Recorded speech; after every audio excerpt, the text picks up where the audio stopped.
Gabing-gabi na nandito ka pa, Sinon. Saka may alak ka. Tama nga ang nababalitaan ko. Mula na nakipagwalay ako sa'yo ay naglalasing ka na araw-araw. Nakainom lang ako pero hindi ako lasing. Alam ko ang mga ginagawa ko. May gusto lang akong linawin. Talaga bang iiwan mo na ako? Hindi mo na ba ako mahal? Mahirap pang intindihin ang sinabi ko sa'yo nang huli tayo magkita. O talagang mapurulay ang utak mo. Ang sabi ko ay tapusin na natin ang ating relasyon. Ayoko na. Wala na kasi akong pagmamahal na nararamdaman sa'yo. Hindi totoo yan. Inasabi mo lang yan para lumayo ako. Hindi ba? Nangako tayo sa isa't isa na hindi tayo maghihiwalay kahit ano bang mangyari, di ba? Bakit ngayon? Sumusuko ka na, ha? Dahil naisip ko na wala pala ako magiging magandang kinabukasan sa'yo. Hindi mo makakayang ibigay ang mga gusto ko. Pareho tayong isang kahit isang tukasin nun. Anong magandang buhay ang maibibigay sa akin ng isang albularyo? Nagsisikap naman ako, ha? Saka ang pagiging albularyo ko, hindi naman trabaho. Ginagawa ko lang yung para makatulong. Pero may sakahin naman ako. Nataniman ng palay at mais. Sawa na ako sa hirap. Kaya na makilala ko si Antonio, naisip ko na siya makakapagbigay ng lahat ng pangarap ko. Tinanggap ko ng pag-ibig niya.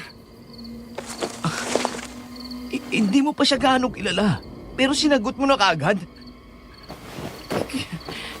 Kung ganun, siya palang dahilan kaya ka nakipag-iwalay. Sino bang lalaking yun? Mayaman ba siya? Iharap mo siya sa akin! Hindi na yun kailangan, Sinon. Kalimutan na natin ang isa't isa. Umalis ka na. Huwag mo na akong guluhin pa. Gusto ko nang matulog. Diyan ka na!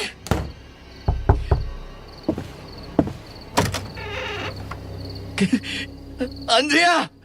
Andrea, buksan mo ang pinto! Huwag mong gawin sa akin ito! Mahal na mahal kita, Andrea! Andrea! Andrea!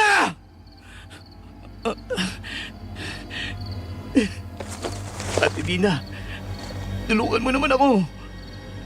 Kausapin mo naman si Dina. Umalis ka na, Zenon. Igalang mo na lang ang desisyon ng aking kapatid. Umalis ka na. Huwag ka nang manggulo dito. Humanap ka ng babaeng mamahalin ng isang tulad mo.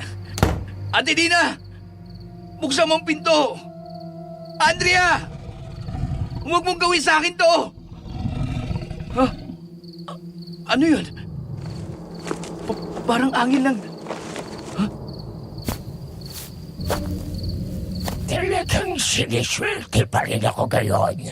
Mabuti na lang at napadaan ako sa lugar na ito.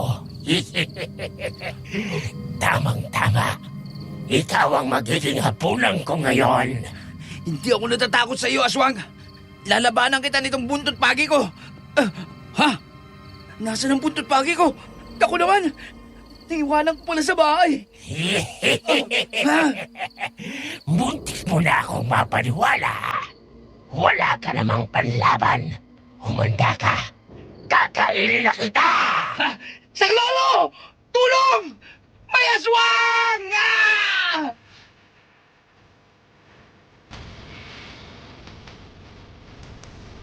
May mga pangyayari sa ating buhay na minsan ay pilit na nating kinakalimutan, lalo na kung ikaw ay nasaktan na. Pero madalas para itong tukso na paulit-ulit na babalik sa iyo. Kahit gusto mong iwasan, pilit namang ibabalik ng sitwasyon ang iyong nakaraan. Ganyan po ang nangyari sa akin, Sir Jupiter. Ako nga po pala si Zenon. Hanggang sa kasalukuyan, dito ako naninirahan sa Negros Oriental. Hindi ko na lang po babanggitin ang mismong baryo na pinangyarihan ng aking karanasan para hindi naman isipin ng aking mga kababayan na sinisira ko ang imahe ng aming bayan. Samahan niyo po ako at ikikwento ko sa inyo ang lahat ng nangyari sa buhay ko. May ilang dekada na ang nakakaraan. Mga pangyayaring hindi ko makakalimutan kailanman.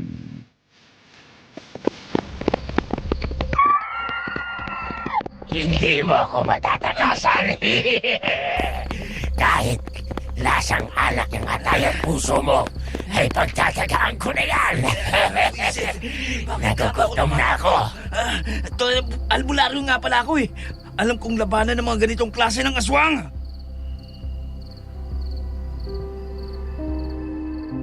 Bigla akong huminto sa aking pagtakbo nang makapako na mayroon pa nga pala akong dala na benditadong patalim sa aking bewang. Hinugot ko yon at hinarap ko ang paparating na aswang. Nagulat pa nga siya nang salubungin ko siya sabay unday ng saksak, pero maliksi siya at kaagad na nakatalon ng mataas kaya hindi sa tinamaan ng hawak kong patalim. Nang bumagsak sa lupa ang aswang ay siya naman ang sumugod. Ilang ulit niya akong sinubukang kagatin kahit nakalayo agad ako.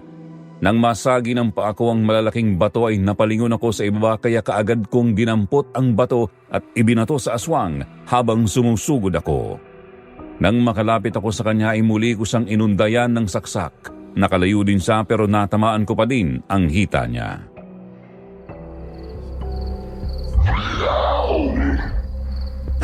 Masakit ba?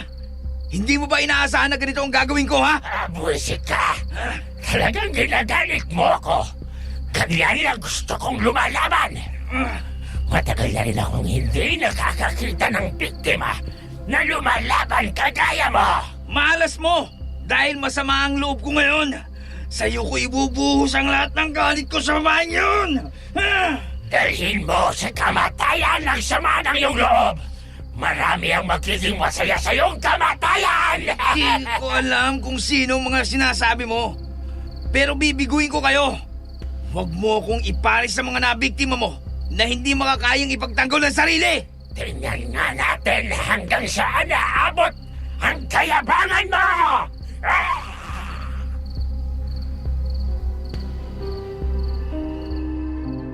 Muli nga kaming nagsalubong ng aswang. Ilang ulit niya akong kinalmot ng matatalim niyang kuko. Isinalag ko ang aking kamay. Naramdaman ko ang pagbaon ng kuko niya sa aking braso. Kaagad na umagos ang aking dugo, hapdi at kirot ang aking nadama pero wala nang sasakit sa nararamdaman ng aking kalooban kaya patuloy akong lumaban sa aswang. Natamaan ko naman siya sa mukha, nahiwa ang kanyang pisngi at lalong lumaki ang kanyang bibig. Pero nagkamali ako sa sumunod kong pag-atake. Nakayuko siya ng saksakin ko kaya nagkaroon siya ng pagkakataong makalmot ako sa tiyan. Nahiwa ang aking tiyan at umagos ang dugo. Napatras ako. Nakita ko na dinilaan ng aswang ang kuko niya.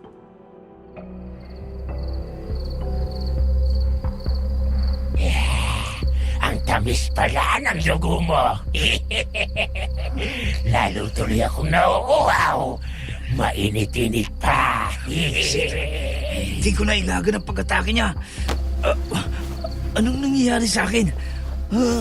Parang nahihilo ako. Matamandag ang aking kuko. Kaya sino mang tamaan nito ay manghihina at mahihilo. Kaya malaya kong makakain ang puso at atay mo. Parehas lang naman tayo. Unti-unti ka rin manghihina at mamamatay dahil sa sugat mo sa hita na gawa ng patalim ko. Ganun pala. Kaya pala ang hapdi ng hita ko. Pero hindi pala. Mauna ka sa pagharap kay kamatayan. Malas mo! Hayan na ang kasamahan ko! Kapitan Milencio! Hayun ang aswang! Kinakalaban ni Sinon! Ay mga kasama, paligiran natin ang aswang. Mag-ingat tayong lahat. Maswerte ka, lalaki. May mga sungot na dumating. Kung hindi, ay tiyak na naging hapunan na kita. Hindi pa ito ang huli nating pagkikita. Dalian nyo mga kasama! Tatakas yung aswang!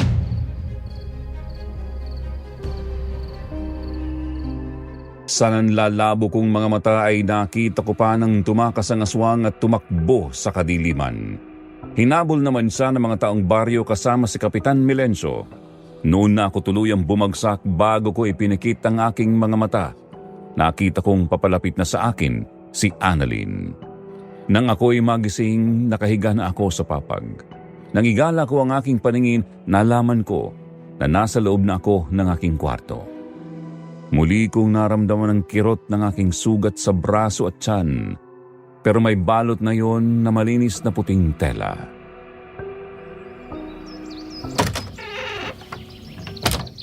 Gising ka na pala. Kamusta na ang pakiramdam mo? Masakit pa din ang mga sugat ko, Inay. Ano pong oras na ba? Abay, 3:00 na ng hapon. Nagugutom ka na ba? Ang tagal ko palang nakatulog. Mula kagabi ng 10:00 ng gabi ay wala ka ng malay nang iuwi ka dito ni na Annalyn. Tuloy-tuloy ang pagtulog mo hanggang ngayon. Ay, hindi ka iniwanan ni Annalyn hanggat hindi naaayos ang mga sugat mo. Natatandaan ko na po. Mabuti at dumating sila, kung hindi baka napatay na ako ng aswang. Uminom ka pa ulit. Maglasing ka para sa susunod na may aswang na sumalakay sa iyo ay hindi ka na makaligtas. Pati ako'y nagkakaroon na ng nerbiyos sa iyo. Pasensya na po kayo, Nay. Nag-alala tuloy kayo sa akin. Hindi ko lang kasi matanggap ang nangyari sa amin ni Andrea. Parang binaliwala niya ang 2 taon naming pinagsamahan. Masyado siyang nasilaw sa karangyaan na maibibigay ng bago niyang nobyo. Ay, hindi ka dapat maghinayang sa mga ganoong babae. Hindi ka niya tunay na mahal kasi hindi siya naging tapat sa iyo. Magkarelasyon pa kayo pero nakipagrelasyon na siya sa iba. Gusto mo namang kumain? Ipaghahain kita. Wag na po, Inay. Wala akong ganang kumain. Paano ka makakabawi ng lakas niyan kung hindi ka kakain? Iniligtas kita para mabuhay ka. Kailangan ka pa ng inay mo. Kung magpapakamatay ka rin lang pala sa gutom di sana pinabayaan na lang kita kagabi. Ay, ikaw na nga ang kumausap dito sa kaibigan mo, Annalyn. Hindi ko na alam ang gagawin ko dyan. Ilang araw na yang puro alak ang inaatupag. Ay gusto pa yata magpaawa kay Andrea wala naman na pakialam sa kanyang babaeng yon. Sige po, ako na pong bahala sa kanya. Tingnan mo nga yung ginagawa mo. Pati ang inay mo na mong problema na. Salamat sa tulong mo at ti Kapitan Milencio. Kukuha lang ako ng pagkain mo. Kumain ka kung hindi susuntukin kita dyan sa tiyan mo. Kaya ko naman tumayo, medyo nangangatog lang ang tuhod ko. Doon na lang ako kakain sa kusina. Alalayan mo na lang ako.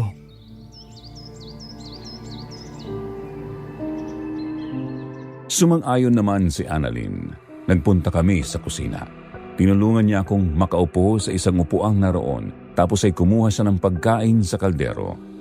Kaunti lang na kanin at ulam ang inilagay niya sa lalagyan. Nagtimpla rin siya ng kape dahil alam niyang hindi pa ako kumakain mula kagabi. Ang kape nga ang una kong ininom para mainitan ang aking sikmura. Tapos ay nagsimula na akong kumain. Tapos ay saka ko tiningnan si Annalyn. Mula kasi sa aming pagkabata ay talagang malapit na kaming magkaibigan. Palagi siyang nasa tabi ko kapag mayroon akong problema. Sa kanya ko sinasabi ang lahat. Kapag nagkakasakit ako ay tinutulungan niya si inay para alagaan ako. Siya rin ang naging daan namin ni Andrea. Kaya nagkaroon kami ng relasyon.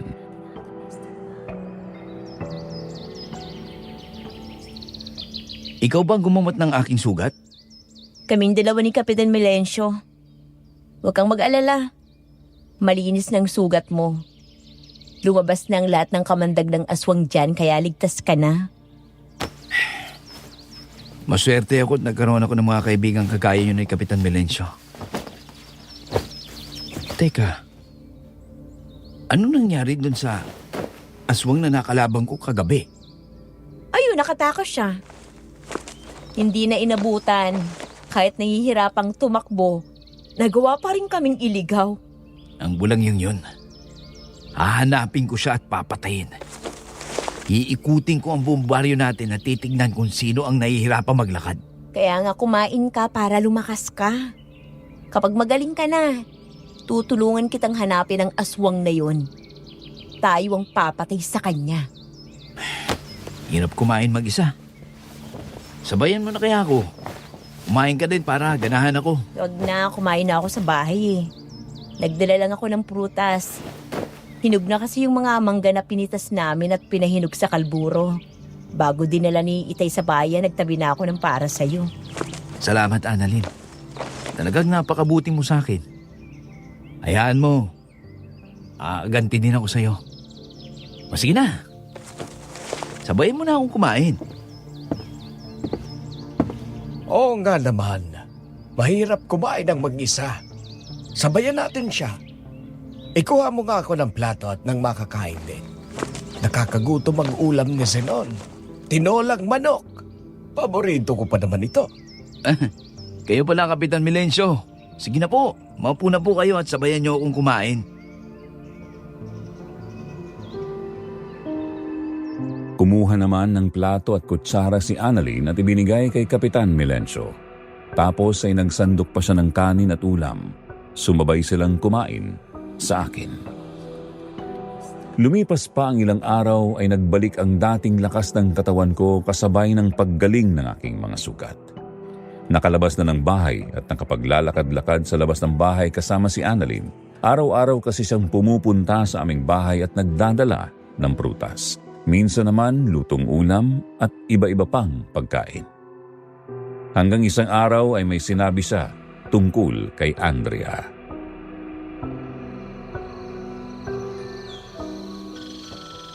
Siya nga pala, Zenon. Wala na si Andrea. Umalis na siya dito sa baryo natin, kasama si Dina. Hindi ko lang alam kung saan sila lumipat. Inaasahan ko na yung mga bagay na yan, Annalyn. Alam kong isang araw ay iiwan niya ang lugar na ito at sasama siya sa lalaking pinalit niya sa akin. Akala ko ay wala nang makakapaghiwalay sa inyong dalawa ni Andrea. Akala ko mahal na mahal ka niya. Hindi ko akalaing materialistiko pala siya. Huwag na natin siyang pag-usapan. Pabayaan na natin siya at pinili niyang buhay yun. Handa ko na rin namang hanapin ng panibagong buhay ko. Nawala siya. Bagong simula. Bagong pag-asa. Yan, ganyan nga. Nagbalik na sa katinuan ng matalik kong kaibigan. Tama yan. Pag ayaw sa'yo, wag mong ipilit ang sarili mo. Para kang baliw ng mga nakaraang araw dyan eh. Ha? Ganun ba? May sensa ka na ha? Medyo nadala lang ko ng paghiwalay namin ni Andrea. Oo. Ilang linggo ka rin nawala sa iyong sarili sa kakaisip kay Andrea. Pero ngayong ayos ka na. Natutuwa ako para sa'yo. Kailangan ko rin palakasin ang kaalaman ko bilang albularyo. Ayaw ko namang maulit ang nangyari sa akin. Nandiyan naman si Kapitan Melencio na kagaya mo ding albularyo. Pwede kayong magpalitan ng kaalaman. Ilang linggo pa nga ang matuling lumipas at ganap nang naghilom ang aking mga sugat. Muli ay hinasa ko ang aking kaalaman sa panggagamot bilang albularyo at kasabay niyon ay inasikaso ko ang aming lupang sakahan. Kapag pagod na ang kalabaw na ginagamit ko sa pag-aararo ay ako na lang ang humahatak sa suyod at araro para lalong palakasin ang aking katawan. Pero kung kailan natanggap ko na at unti-unting nalilimutan si Andrea ay saka naman muli siyang nagpakita sa akin. Nang mapatingin ako sa puno na nasa dulo ng bukid na inaararo ko ay nakita kong nakatayo roon si Andrea.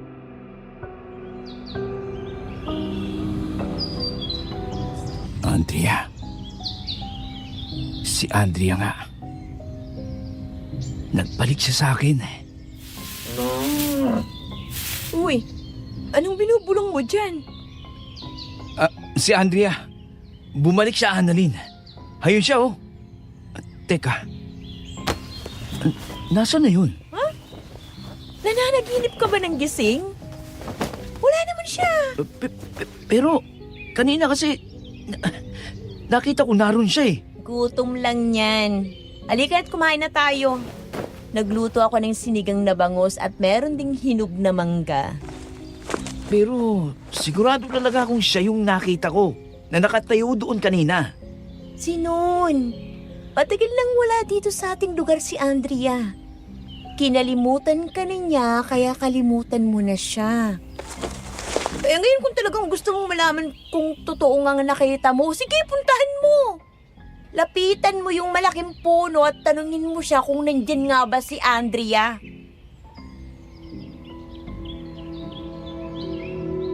Hindi nga ako mapakali sa aking nakita kaya sinunod ko ang sinabi ni Annalyn. Binitiwan ko ang araro at kinuhang mahabang itak na nakalagay sa bayna. Itinali ko yun sa aking bewang tapos ay naglakad ako sa gitna ng mga lupang binungkal ko. Habang papalapit ako sa malaking puno ay hindi ko inaalis ang aking paningin doon hanggang sa makalapit ako. Wala nga doon si Andrea kaya napakamot na lang ako ng ulo. Naisip ko na tingnan ang iba pang mga puno roon hanggang sa mapansin ko na may nahulog na panyo sa tabi ng isa pang malaking puno kaya nilapitan ko yun. Nang dadamputin ko ng panyo ay isang malakas na angil ang narinig ko.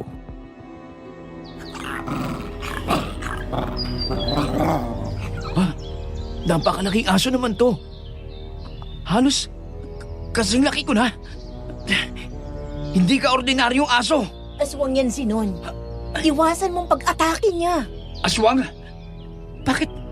Bakit may aswang sa tanghaling tapat? Hindi mo ba napansin na makulimlim ang paligid? Parang uulan. Kaya makakaya talaga nilang sumalakay at magpalit ng anyo. Sinasamantala nilang pagkakataong nagtatago ang araw sa maitim na ulap. Butik na akong tamaan ng matatalim na kuko ng aswang na ito Mabuti na lang at nakalayo ako. Eh mukha ka kasing engot, Ginny. Palagi kang tulala. Kaya nga kita sinundan. Hayun na naman ang aswang! Diyan ka lang, Annalyn. Huwag ka nang lumapit. Kaya ko nang labanan ng isang to. Ginawa mo lang palampayan ng panyo na yan, para palapitin ako, Pwes, pagsisisihan mong ginawa mo. Haya!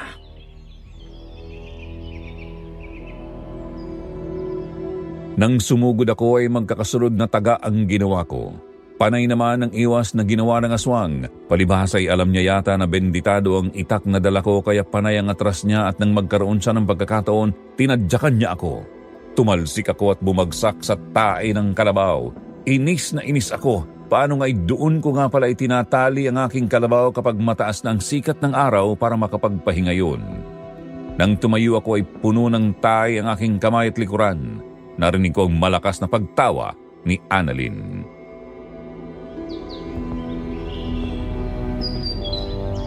Naku po! Ang baho mo na, Sinon! Kamalas mo naman talaga, Nakita mo na nga, dihado na ako Di ka man lang tumulong. Aba, sabi mo kanina, ikaw nang bahala. Kaya mo na yan, kaya manood na lang ako. Sinon, yan yata yung aswang na nakasugat sa'yo na muntik ka nang mamatay. Abay, talagang ayaw kang tigilan, Oo nga no. Magkamukha sila. Pareho silang pangit. Pagkakataon ko na to para makaganti sa halimaw na to Lahat ng paghihirap ng katawang dinanas ko, ibabalik ko sa'yo. Nang muling ang sumugod ng aswang ay nagpalitan kami ng pag-atake. Parehas naming naiiwasan ang mga pag-atake namin hanggang hindi na nakatiis si Annalyn. Binato niya ng putik ang aswang at tinamaan yun sa mukha. Napalingon kay Annalyn ng aswang lalo na nga at tinamaan siya sa mukha. Nahilam ng putik ang kanyang mga mata. Nang kusutin niya iyon ay lalo siyang nagalit dahil lalong lumabo ang kanyang paningin. Kaya yun na ang sinamantala ko. Magkakasunod na pagtaga ang ginawa ko. Nasa pool sa iba't ibang bahagi ng katawan ng aswang at ang panghuli ay sinaksak ko siya sa dibdib. Tumagos sa kanyang likod. Kaya natigilan ng halimaw at bumagsak. Saglit na nanginig ang katawan at namatay.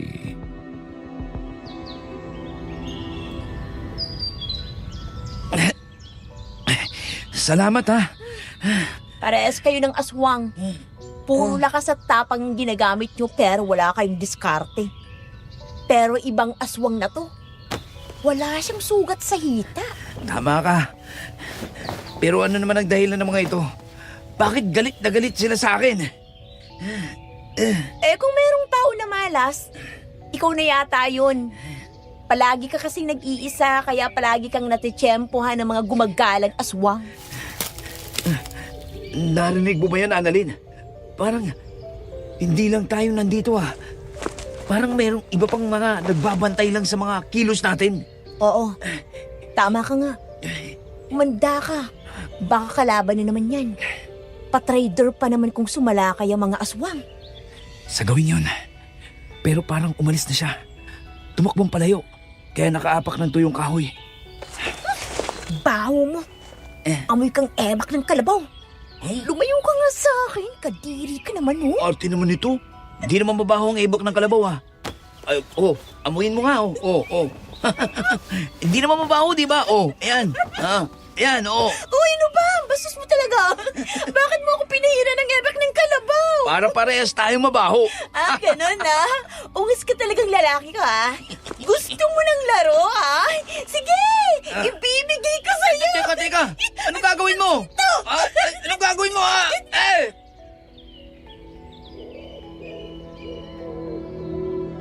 Nagpambuno kami ni Annalyn sa lupa. Nagpagulong-gulong doon kaya lalo kaming nadumihan. Para kaming mga bata na naglaro ng palakasan ng katawan. Panay ang tawanan namin. Makalipas ang ilang sandali na pagod kami kaya ipinasya naming balikan ang kalabaw at ang pagkain na nasa basket. Nagpunta kami sa malapit na ilog. Naligo kami doon at naglinis ng katawan. Pati ang kalabaw ko ay itinali ko sa di kalayuan para magbabad din sa tubig. Yun kasi ang gustong-gusto ng mga kalabaw matapos ang mahabang oras ng pagtatrabaho sa bukid. Nang makapaglinis na kami ng katawan ni Annalyn ay naupo kami sa mga batuhan doon at sabay na kaming kumain. Nang matapos na kaming kumain, kinuha ko na ang kalabaw.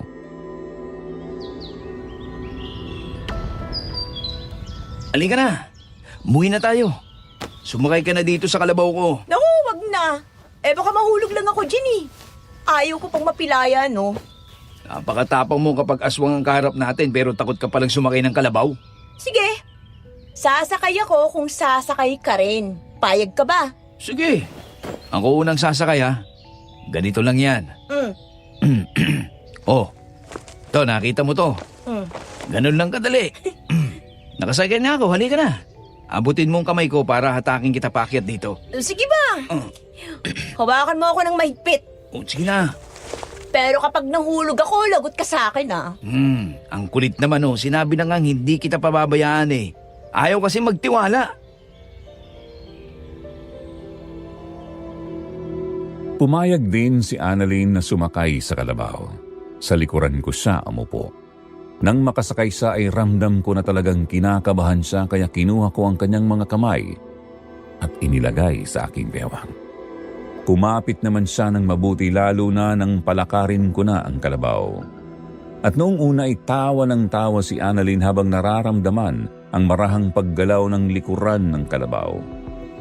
Di nagtagal ay naramdaman ko na hindi na nagsasalita si Annalyn. Bahagya ko siyang nilingon.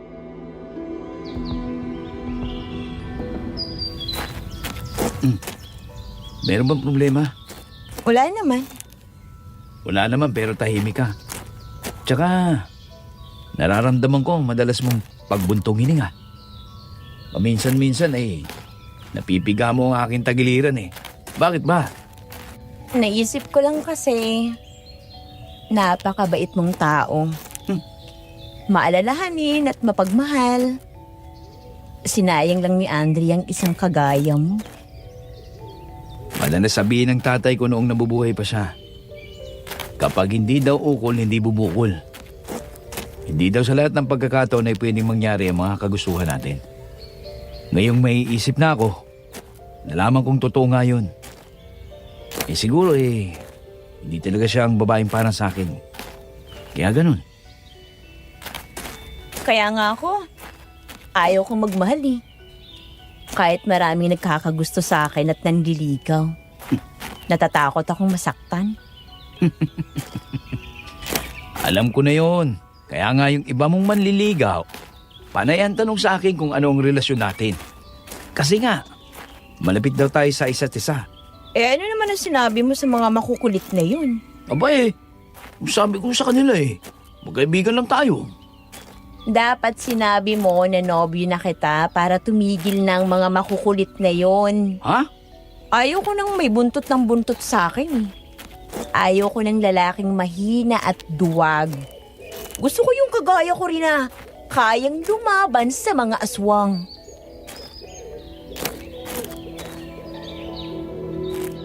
Maya-maya lang ay naputol ang pag-uusap namin nang may isang matandang babae kaming nakasalubong sa kalsada. May dala iyong bayong na puno ng mga prutas. Nadapa ang matanda kaya kaagad na tumalon sa kalabaw si Annalyn nang makita yun. Kaagad din akong sumunod. Itinayo ni Annalyn ang matanda at ako naman ay pinulot ko ang mga prutas na kumalat sa lupa. Kaagad kong ibinalik sa bayong na dala ng matandang babae.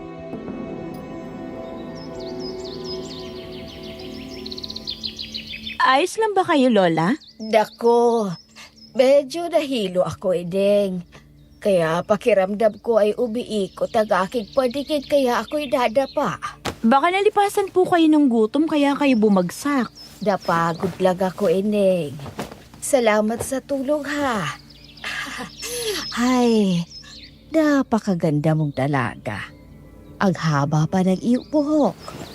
Pwede ko bang mahaplos iyan? Naku, Lola. Huwag niyo nang pansinin ang buhok ko. Mahaba nga po ito pero palagi namang merong nalalagas kaya hindi ko na alam kung anong sabon ang gagamitin ko. Ang mahaba at magandang buhok ay lalong nagpapaganda sa isang babae.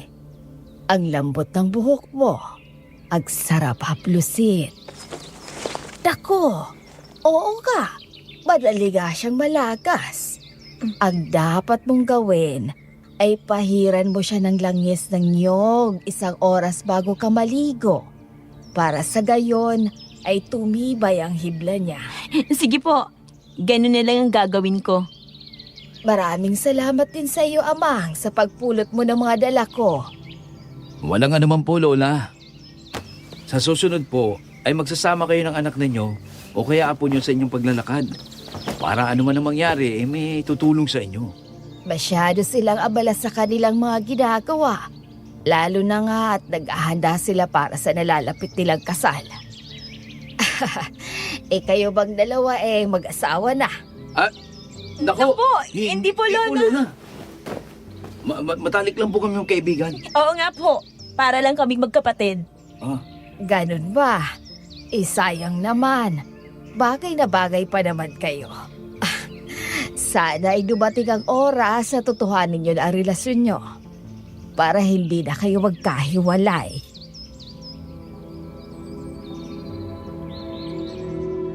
Nagkatinginan na lang kami ni Annalyn tapos ay napatawa lang kami para sabayan ng pagtawa ng matanda. Di nagtagal ay muli niyong binuhat ang bayong at umalis na. Kami naman ni Annalyn ay hindi na ulit sumakay sa kalabaw. Inakay ko na lang yon at dinala ang basket ni Annalyn. Inihatid ko siya sa kanilang bahay para makapagpalit na siya ng nabasa niyang damit. Matapos ay umuwi na ako sa amin. Itinali ko sa puno na nasa likuran ng aming bahay ang kalabaw at pumasok na ako sa aming bahay. Nang sumapit ang gabi, nakita kong nagbibihis si inay.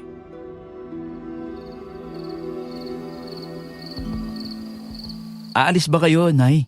Pupunta ako sa lamay ni Mang Alfredo. Mamayang mga 4:00 ng madaling araw sunduin mo na ako doon, ha? Inay naman. Alam niyo naman na delikado ang panahon ngayon. Bakit gabi pa kayo makikipaglamay? Magpupuyat pa kayo niyan. Abay, damuho ka. May naglalamay ba sa araw? Natural lang na mapuyat kasi gabi nga. Alam ko nga na delikado. Kaya kapag naroon na ako ay hindi na ako aalis ng alanganing oras. 4:00 papaumaga na yon. Tsak na nag-uuwian na rin ang mga aswang galing sa trabaho. Naku naman. Pati aswang nadamay na. Ano bang trabaho ng aswang puro pag-aasik lang naman ang kaguluhan ng ginagawa ng mga yun. Yun nga ang sinasabi ko. Nagpupuyat sila dahil sa ganoong gawain. Ay, sige na. Aalis na ako at mag-aalis 9 na ng gabi. Sabay na kami ni Maring Nelia. Sige po, mag-iingat kayo. Mamaya isasama rin ako sa ronda. Baka dumaan din kami doon sa lamay. Siya sige, mag-iingat ka.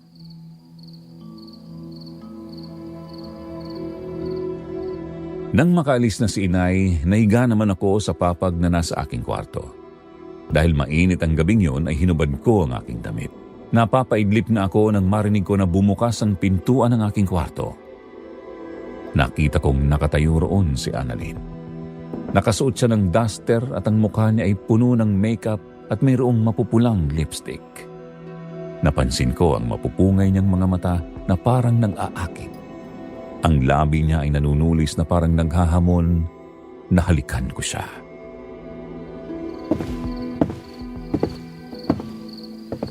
Annalyn! Bakit ganyan ang ayos mo? May pupuntahan ka ba? Dito ako pupunta sa'yo, Zinon. Ha? Nagbihis ako ng magandang damit. Naligo ako ng pabango dahil makikipagkita ako sa'yo. Ano namang nakain mo at naka-makeup ka ng ganyan? Hindi ka naman gumagamit dati ng ganyan, di ba? Sobrang init ang nararamdaman ko ngayon, Sinon. Ha? Oo nga, mainit. Kaya nga, nakahubad din ako eh. Oo. Kung ganon, pareho pala tayo ng nararamdaman. Ha? Kaya nga pinasok na kita sa kwarto mo eh. Para palayain natin ang init na nararamdaman natin. Annalyn, ano bang nangyayari sa'yo? Bakit mo ko inupuan, ha? Tsaka bakit ngali ka? Sandali, ang higpit naman ng yakap mo. Tsaka ang bigat mo pala. Ang dami mo namang tanong. Bakla ka ba? Hindi Alam mong lalaki ko. Aray ko, saglit lang. Baka pwedeng umalis ka muna dyan sa ibabaw ko na naiipit yung hito ko. Aray ko. Hindi pala bakla. Eh di wag ka nang magsinarti dyan. Yakapin mo din ako at halika. Ha? Halika na, Zinon. Teka, Lisa. Ay, samantalahin natin ang pagkakataon habang wala pang inay mo. Annalyn, huwag kang maggubad ng damit. Ano bang nangyayari sa'yo? Huwag mong ituloy yan. Sobrang arty mo Ha? Parang hindi ka lalaki. Inaalis ko na nga, ibinabalik mo naman. Kung ayaw mo sa maayos na usapan, dadaanin natin sa marahas na paraan. Ha?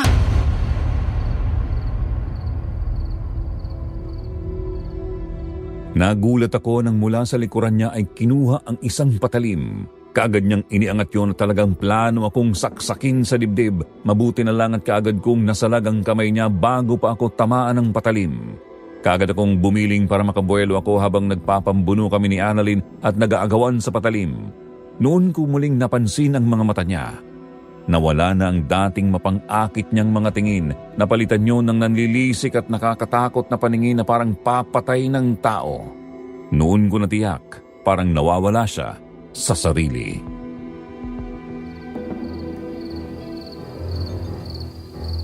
Papatayin kita. Kailangang mawala ka para matapos ng problema. Ano bang problema mo sa akin? Kung may kasalanan ako sa'yo, sabihin mo para pag-usapan natin ng maayos. Ang kamatayan mo ang magpapatahimik sa lahat. Ha? Kaya mamamatay ka ngayong gabi! Yeah! Nababaliw ka na ba? Annalyn! Kung ginagawa mo lang ito para biruin ako, itigil mo na ito Hindi na ako natutuwa. Angel ka! Napakaganda ko, tapos hindi mo ako papatulan. Nakaka-insulto ka. Bitiwan mo yung patalim na yan, Papatayin mo ba ako? Pasensya ka na sa sinasabi ko. Tigilan mo na to! Muling bumiling si Annalyn kaya siya na naman ang nasa ibabaw. Pilit niyang idinidiin ang patalim ng buong lakas. Nakailag naman ako kaya sa unan ko iyon tumama. Hindi ko na napigilan ang sarili ko. Itinulak ko siya. Nahulog siya sa papag. Parang hindi siya nasaktan. Kaagad na tumayo at muli akong inundayan ng saksak. Wala akong magawa kung hindi ang umilag at salagi ng mga pag-atake niya. Nang muli kong madampot ang unan ay yun ang pinanghampas ko sa mukha niya. Naagaw ko ang patalim kay Annalyn at itinulak ko siya papunta sa pintuan ng aking kwarto. Pero naroon ang aking itak. Yun ang kinuha ni Annalyn. Noon na nagbago ang boses ni Annalyn, kaya natiyak kong ibang tao ang gumagamit sa katawan niya at kumokontrol sa isip niya. Tignan natin. Kung sa gagawin ko sa'yo ay makakaligtas ka pa. Sino ka? Bakit ginagamit mong katawan ni Annalyn para patayin ako, ha? Hindi ko kailangang sabihin kung sino ako. Huh? Hindi yun mahalaga. Tatapusin kita ngayon. Yeah! Annalyn! Pilitin mong labanan ng taong kumokontrol sa'yo. Huwag kang pumayag na gamitin ka niya sa mga kawalang yan niya. Hindi ka niya maririnig. Sa akin ang katawan niya. Kaya ano ba gustuhin ko gawin ngayon, ay magagawa ko. Ang itak mo ang papatay sa'yo. Yeah!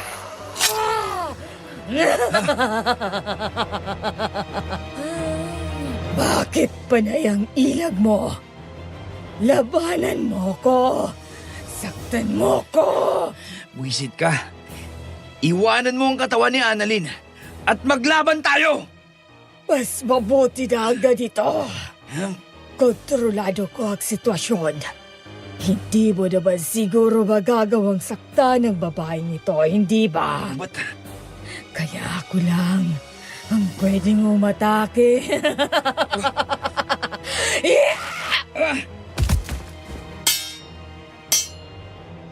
Ilang ulit akong tinaga ni Annalyn. Ilang beses ko ring isinalagang hawak kong patalim. Meron na sana akong pagkakataon para saksakin siya, pero hindi ko ginawa dahil alam kong hindi niya kontrolado ang pag-iisip niya sa pagkakataong ito. Alam ko na mayroong ibang tao na gumagamit ng kanyang katawan. Kaya sa halip na undayan ko siya ng saksak ay itinulak ko na lang siya. Nang bumagsak siya sa papagay, kaagad akong lumabas ng kwarto ko. Dumiretso ako sa labas ng bahay. Naisip ko ang mahabang lubid na nasa puno na gamit ko kapag ipinapastol ang kalabaw. Dinig ko pa ang sobrang galit niya habang binabagsak ang mga gamit namin sa loob ng bahay. Di nagtagal ay lumabas na rin siya ng bahay. Tatakbo ka lang ba? Duwag ka pala. Nasaan ka na? Harapin mo ko. Kapag hindi ka lumabas, ay gigilatan ko ng liig ang babaeng ito. Sandali! Huwag mong gawin yan. Huwag mong sasaktan ng kaibigan ko. Kung ako ang kailangan mo, sige. Hindi na ako lalaban. Kunin mo ng buhay ko! Bitiwan mo ang patalim na yan. Sige, bibitiwan ko na. Ayan! Madali ka naman palang kausap. Ngayon, kukunin ko ang buhay mo. Yeah! Muli akong sinugod ni Annalyn. Nang akmana niya akong tatagayin ay madali akong kumilos para hawakan ang kamay niya na may hawak na itak. Pinilipit ko yon at nang mabitawan niya ay hinatak ko siya kaya padapa siyang bumagsak. Yun ang plano ko tapos ay kaagad kong inabot ang lubid at itinali ko ang mga kamay niya, pati ang mga paa. Yun ang pagkakataong dumating sina Kapitan Melencio at ang iba pa naming kababaryo na sasama sa pagro-ronda. Sinon, anong nangyayari? Bakit nag-aaway kayo ni Annalyn? Bakit itinali mo siya? Isa ka pang buisit. Istorbo ka. Hindi alam ni Annalyn ang kanyang ginagawa. Sa tingin ko ay nabiktima siya ng mangkukulam. Sa akin ang katawan ng babaeng ito. Huwag kang magpapabaya. Dahil kapag nakawala ako, ay tiyak na papatayin talaga kita. Hindi ko naiiwan ang katawan ng babaeng ito. Huwag kang mayabang mangkukulam. Baka hindi mo pa alam na dalawa kaming albularyo rito. Wala akong pakialam. Kahit magtulong pa kayo, wala kayong magagawa laban sa akin. Pinagtulungan namin na buhatin si Annalyn at dalhin sa loob ng aming bahay. Itinali ko siya sa upuang naroon dahil patuloy ang pagwawala niya. Tapos ay inilabas ko na ang mga gamit ko sa panggagamot kagaya ng pulang kandila, butil ng mga palay, langis ng olibo at ang buntot pagi. Naroon din ang mga bala ng baril. Kinuha ko ang pulang tali at itinali iyon sa braso ni Annalyn. Nakapaligid naman sa aming bahay ang mga kasama sana naming magro-ronda. Sinimulan na namin ni Kapitan Melencio ang mga ritual kung paano palalayain sa kulam si Annalyn. Habang nagsasagawa siya ng ritual, pilit kong kinuha ang atensyon ng mangkukulam. Binibigyan kita ng huling pagkakataon para palayain mo si Annalyn. Pwede ka pang tumakas habang hindi pa kita nahuhuli. Ikaw ang binibigyan ko ng pagkakataon. Isang maling hakbang ang gawin ninyong dalawa ng matanda na yan. Ay papatayin ko ang babaeng ito. Nakatuon lang kay Zenon ang atensyon mo. Kaya hindi mo napansin ang ginawa ko. Hindi mo na masasaktan pa si Annalyn. Pangit na bruha! Natalian ko na ang hinliliit mo! Ganun ba? Tignan mo kung mapipigilan mo pa ako. Teka, bakit hindi na ako makagagalaw? Hindi ka na talaga makakagalaw kasi nahuli ka na namin. Ngayon, sabihin mo sa akin ang lahat ng gusto kong malaman. Sino ka? At bakit kinulam mo si Annalyn? Walang kasalanan sa akin ang babaeng ito.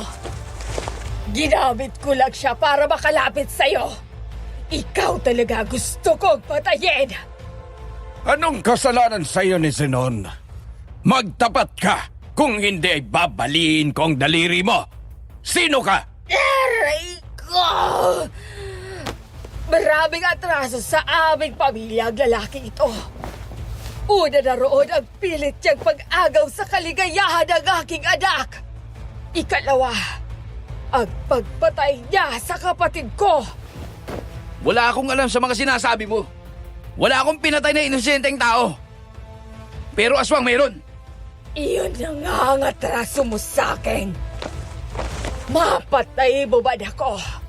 Mayroon pa rin magtatangka sa buhay mo. Kung ganun pala ay dapat ka nang mawala na mabawasan ng mga masasamang nilalang na magtatangka sa buhay ko.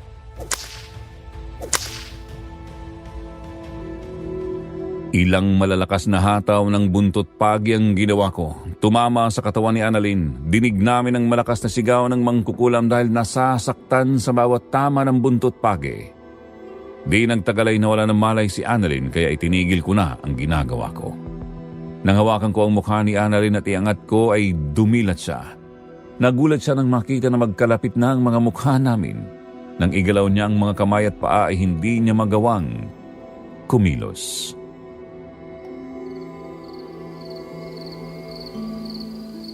Hoy, Sinon. Anong kalokohan ang binabalak mo, ha? Huh? Bakit mo ako itinali dito? May masama kang gagawin sa akin, ano? Pakawalin mo ako dito kung hindi sisigaw ako! Kapitan Melencio, sisigaw daw oh. Nagkukunwari na naman ang mangkukulam na to. Akala kaya niya ay maawa tayo sa kanya. Kung ka talaga, sinong mangkukulam, ha? Ha? Sinon! Hindi na ako natutuwa sa mga biro mo, ha? Alisin mo nga mga tali na ito. Ano ba? Ikaw na ba si Annalyn? Ano bang klaseng tanong yan? Siyempre ako to. Eh kung ganun magaling ka na nga. Nagbalik na ang kaibigan ko. Kapitan Melencio, nanalo tayo sa mangkukulam na yun. Ang sakit ng ulo ko. Ano bang nangyari? Oh, teka. Ang natatandaan ko lang, nagsukat ako ng bagong damit ko. Itong suot ko. Pakawalan mo na ako dito, Sinon. Sumasakit ang mga kamay at pa ako sa higpit ng pagkakatali mo eh. Pakawalan mo si Annalyn, Zenon. Magaling na nga siya. Natalo na ang mangkukulam pero nakawala siya. Sa palagay ko naman ay hindi na niya uulitin ang ginawa kasi alam niyang hindi yun uobra laban sa atin.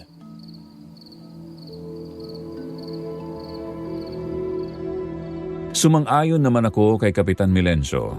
Kinalag ko na ang tali sa mga kamay at paa ni Annalyn kasabay niyo na ikinuwento ko sa kanya ang lahat ng mga ginawa niya simula nang pasukin niya ako sa kwarto. Kaya nang ganap nang maalis ang tali niya at makatayo siya ay kaagad niya akong hinatak sa kusina ng aming bahay. Kita ko sa mukha niyang matinding pag-alala at kalituhan, lalo na nang makita niya ang mga bahid ng lipstick sa aking labi, lieg at dibdib na siya ang may kagagawan.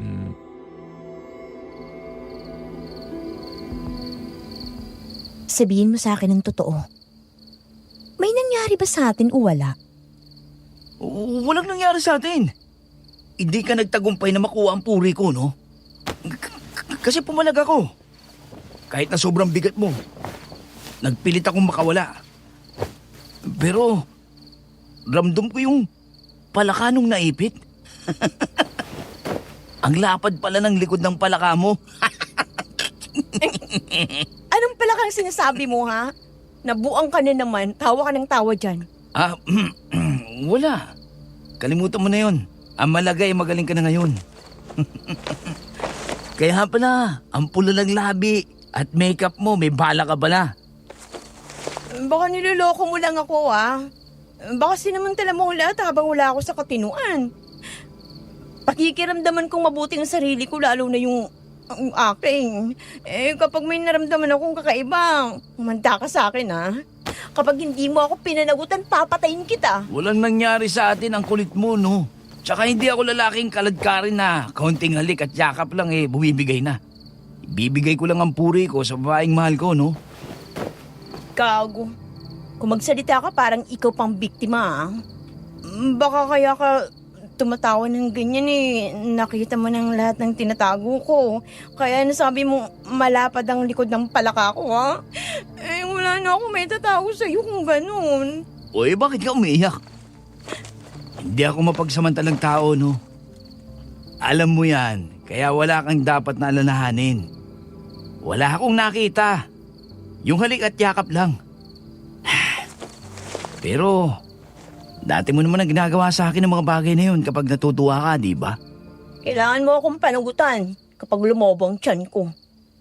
Alam mo naman ang mga tao dito sa atin. Sige, pananagutan kita. Iyon kung meron talaga nangyari. Wala namang problema sa akin kung ikaw ang maging asawa ko. Kasi ayos naman ang pagsasama natin, Oo nga. Pero dapat yung maayos din na sitwasyon. Iyon bang nasa tamang pag-iisip pareho para walang pagsisisihan? May naaalala tuloy ako. Bakit ka tumatawa? Paano kasi? 15 taon na kasi ako nung binyagan ka ng lolo ko para maging ganap kang lalaki gamit ang labaha. Oh? Ganun na pala katagal mula nang makita ko ang hito mo. Walang niya. Lumaki na ba? Dati kasi parang lintalang yun eh. Maloko ka, ha? Gumaganti ka, no? Ha? Siyempre, nagbago na yun, no?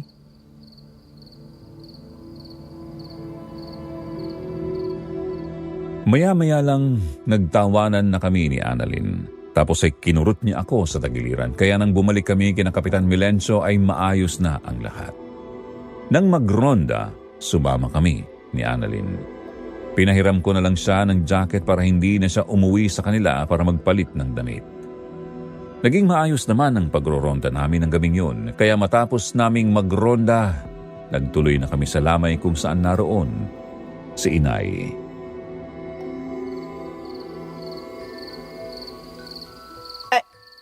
Ikaw ba yan, Annalyn? Ako nga po ito. Bakit po? Abay, ang ganda mo naman pala kapag nakaayos ka. Babaeng babae ka palang tingnan kapag nakasuot ka ng duster. Pero alam nyo ba, Nay? Bago kami nakarating dito, nakulang pa yan si Annalyn. Mabuti na lang at naagapang kagad namin ni Kapitan Milencio. Nakilala niyo ba kung sino ang mangkukulam na yon? Hindi nga po Nakataka siya. Sinon. Hindi ba si Dina yun? Yung ate ni Andrea? Oo nga, no? Bakit nandito siya? Parang ikaw yatang hinahanap eh. Kanina pa nakatingin sa'yo. Ikaw ang gusto niyang makausap. Ayun no, kumakaway siya. Sandali nga't lalapitan ko lang.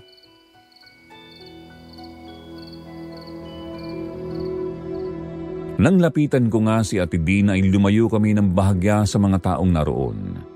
Nakita ko ng problemado siya at hindi mapakali habang kinakausap ako. Panay ang tingin niya sa paligid. Noon ko napansin ang mga pasa niya sa mukha, sa braso at dibdib.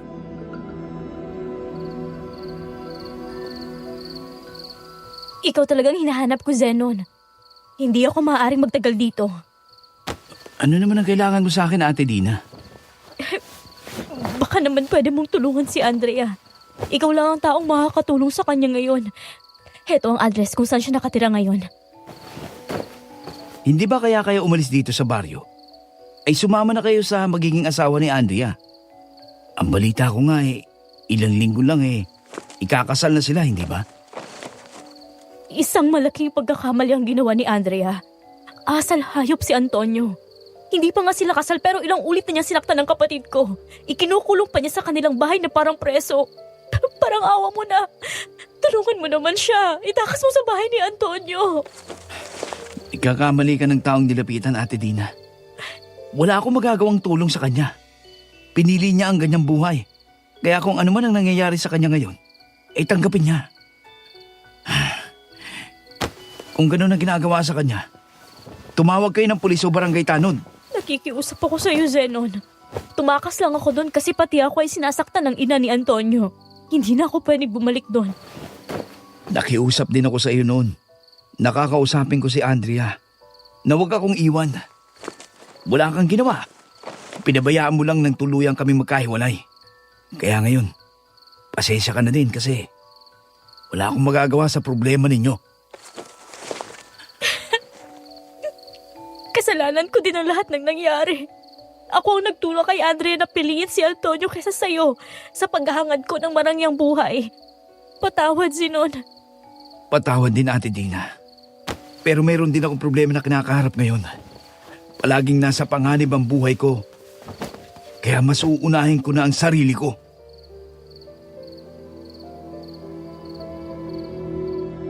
Matapos na masabi ko ang gusto ko ay tinalikuran ko na si Ate Dina. Nakita ko ang matinding pagsisisi sa kanyang mukha.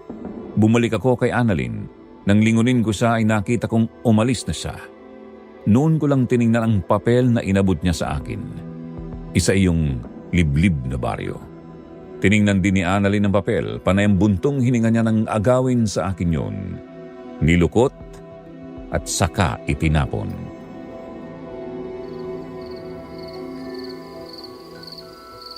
Doon pala nakatira si Andrea ngayon. Taga roon pa lang na pangasawa niya. Bakit nandito siya? Ano daw ang kailangan? Mihingi siya ng tulong. Itakas ko raw si Andrea sa bahay ng mapapangasawa niyang si Antonio. Kasi palagi daw sinasaktan. Aba, eloko pala tong si Dina. Gusto ka pang gawing kidnapper. Sa tingin mo ba, sasama naman sa'yo si Andrea? Ayaw na nga niya, di ba? Tama si Annalyn. Pabayaan mo na sila. Nakakalimot ka na sa mga nangyari sa inyo kaya sana huwag mo nang balikan ang nakaraan. Hindi ko na rin siya gusto para sa'yo.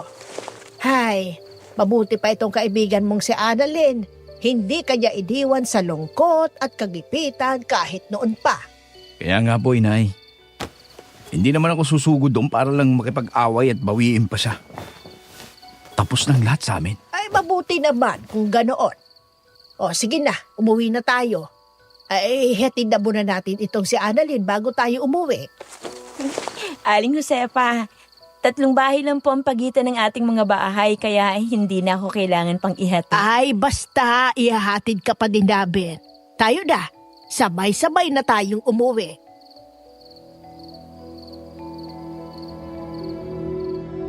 Papaumaga na nga kaya umuwi na kami.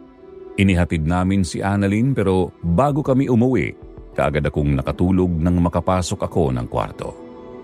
Kinabukasan ay tanghali na ako nang magising. Nang sumunod na gabi, naisip kong puntahan si Annalyn para alamin kung sasama siya sa amin sa pagroronda. Pero bago ako makarating sa bahay ni Annalyn ay nakita ko si Ate Dina na sa pilitang isinasama ng 2 lalaki. Ayaw ko sanang makialam pero nakita ko na sinasaktan na nila si Ate Dina kaya kaagad akong lumapit at pinigilan sila.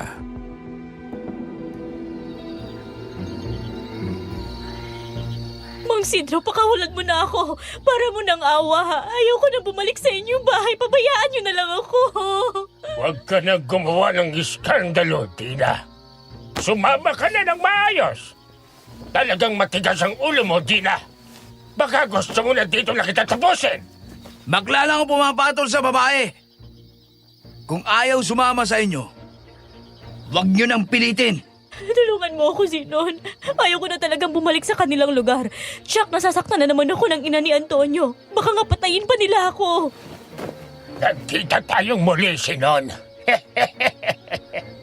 Ang magaling na lalaki na palaging pinag-aawayan ni na Antonio at Andrea. Kaya sobrang galit namin sa iyo. Nagbibiro ka ba? Bakit naman nila ako pag-aawayan hindi ko naman sila pinakikialaman? Hindi ko nga kayo kilala. Bukod doon, nananahimik ako dito sa lugar namin. Nananahimik ka nga, pero si Andrea biglang nagbagong isip. Ayaw nang pakasalan ng anak ko at ikaw ang dahilan. Kung mawawala ka, ay matatahimik na ang lahat. Kaya nga ilang beses ka na naming pinagtangka ang patayin. Pero nakaligtas ka. Napatay mo pa ang pinsan ko. Narinig ko na mga bagay na yan sa mangkukulam na bumiktima kay Annalena. Ibig sabihin, asawa mo ang mangkukulam at ang mga aswang na nagtangka sa buhay ko ay mga kamag-anak mo. Matalas din palang isip mo. Madali mong naaalala ang mga nangyari. Sa bagay, hindi mo talaga makakalimutan yon. Lalo na kung buhay mo ang nakataya. Kung ganun, ay lahi pala kayo ng mga aswang. Yun marahil ang dahilan kaya nagbago na ang isip ni Andrea. Dahil mga kampong kayo ng Diablo. Tama. Ikaw yung aswang na nasugatan ko sa hita. Tama ako. Hindi na yan gagaling. Nabubulok na nga oh. Oo, ako ngayon. Pero dadalhin mo na rin sa iyong kamatayan ang nalaman mo. Dahil mamamatay ka na ngayon! Tingnan mo nga naman ang pagkakataon! Nakita ko ang dalawang taong hinahanap ko! Ate Dina, dapat ay sinabi mo na sa akin ang bagay na ito nung unang magkita tayo, nung nakaraang gabi. Ngayon ko lang tinalaman ang totoo, Zinon. Akala ko isadya lang silang malupit, kaya ayaw nila na palabasin kami. Tumigil ka na, Dina! Pasalamat ka! At naging kapatid ka ni Andrea. Ayoko na lalo siyang magalit sa amin. Kung nagkataon ay kinain ko na rin ang puso mo. Ang anak ko naman baliw na baliw kay Andrea. Kahit ayaw na sa kanya. Napakatanga. Pero bilang magulang, gusto kong maging masaya siya. Sa ginawa mong to, ikaw rin ang humukay ng sarili mong libingan. Hindi ka na makakaalis dito. Dapat mamatay ang mga kagaya mo! Kung hindi kita napatay noong una nating paghaharap, ngayon ay hindi ka na makakatakas!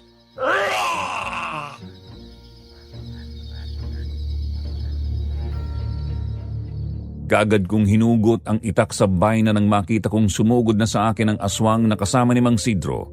Kaagad niya akong dinamba pero nakailag ako. Lalo siyang nainis kaya paulit-ulit siyang umatake. Lalo akong naging maingat dahil naranasan ko na kung gaano kahirap ang masugatan ng mga kuko ng aswang. Kaya na magkaroon naman ako ng pagkakataon na ako naman ang umatake. Magkakasunod na pagtaga ng itak ang ginawa ko. Inilagan din yun ng aswang. Nang muli akong tumaga, sinalo niya ang kamay ko na may itak. Itinaas niya yun pero mayroon pa akong patalim sa bewang. Hinugot ko yun at sinaksak ang aswang sa dibdib. Napaatras siya, paluhod na bumagsak.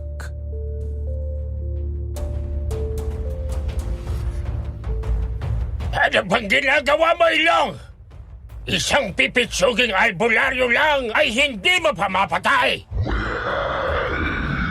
Masyado mo naman akong minamaliit. Hindi na magtatagal ang buhay ng kasama mo. Kaya bitiwan mo na yang si Ate Nida at harapin ako! O baka naman naduduwag ka na. Pwede ka nang tumakbo at sabihin sa pamilya mo na magsisimula na ang tunay na laban! Hangal! Hindi ako duwag para gawin yon! Kaya itigil mo ng kayabangan mo! Ikaw ang dapat na tumakbo! Ganyan nga. Ate Dina! Lumayo ka na sa halimaw na yan! Oo, Sinon. Salamat. Mga kapitbahay! Tulong! Merong mga aswang dito! Uy, agiya ka talaga, Dina! Pahamak ka!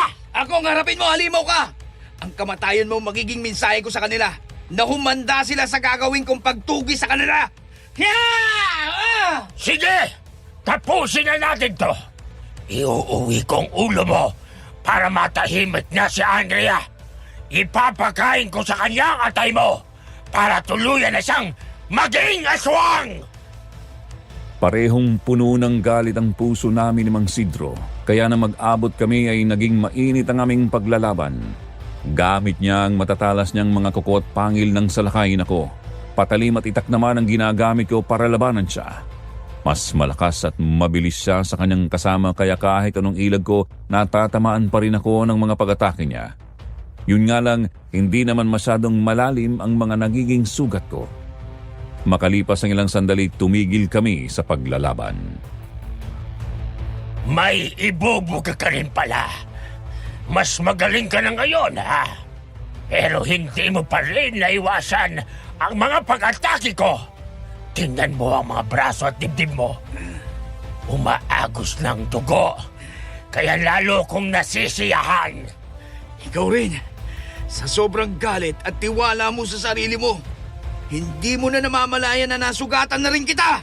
Sugat? Nasaan ang sugat? Niloloko mo ba ako? Wala nga akong naramdaman. Wala ka naman talagang sugat. Wala ka talagang mararamdaman. Kasi ang atensyon mo ay nasa akin lang. Sa kagustuhan mong mapatay ako, hindi mo namamalayan. Napapaligiran ka na ng mga tao. Alintek, dumating ang mga istorbo. Narinig namin ang malakas na sigaw ni Dina, kaya nagmamadali kami pumunta dito ni Kapitan Melencio. Mga kasama, paligiran natin ang aswang! Lumaban pa din si Mang Sidro sa amin kahit alam niyang tagilid na siya. Sinugod niya ako pero sinalubong na siya ng mga naglili parang sibat. 3 sibat ang bumaon sa kanyang dibdib at tiyan. Palahod siyang bumagsak pero ang mga mata niya ay nakatingin pa rin sa akin. Umaangil pa rin siya sa galit dahil nabigo siya sa mga gusto niyang gawin. Di nagtagal ay tuluyan na siyang nalagutan ng hininga. Padapa siyang bumagsak. Nilapitan naman ako ni Annalyn nang makita niya ang mga dugo sa aking mga kamay at dibdib. Nakita ko ang pag-aalala sa kanyang mukha.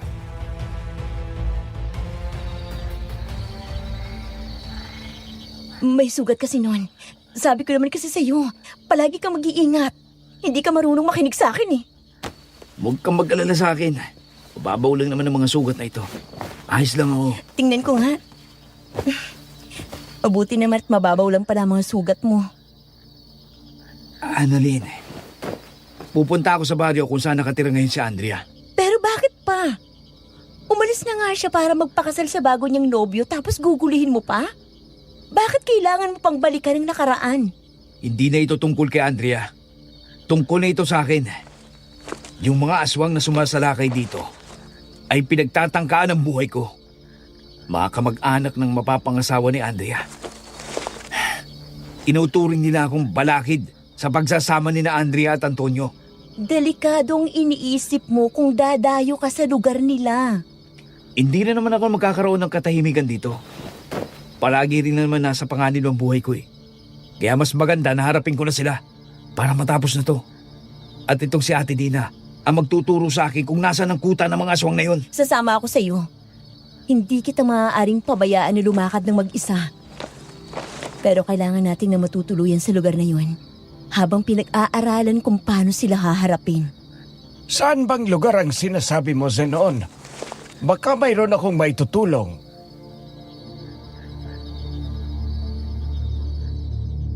Sinabi namin kay Kapitan Melencio ang baryo kung saan matatagpuan ang mga aswang. Nagkataon naman na mayroon pala siyang kamag-anak sa lugar na yon, kaya naman bumuo na kami ng plano. Si Inay ay inihabilin ko muna sa isa naming kamag-anak na doon muna pansamantala titira hanggang hindi pa ako nakakabalik. Nang sumikat ang araw ay nagbiyahe na kami gamit ang mga motor. Iniangkas ni Kapitan Melencio si Atenida at sa akin naman nakaangkas si Annalyn. Malayo nga ang baryong sinasabi ni Atenida. Pangit at lubak-lubak pa ang mga kalsada, kaya mabagal ang naging biyahe namin.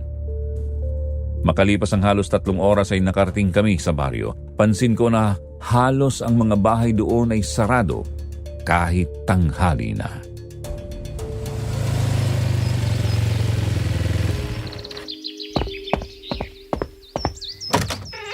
Pinsang Milencio, anong masamang hangin ang nagdala sa inyo dito sa liblib naming baryo?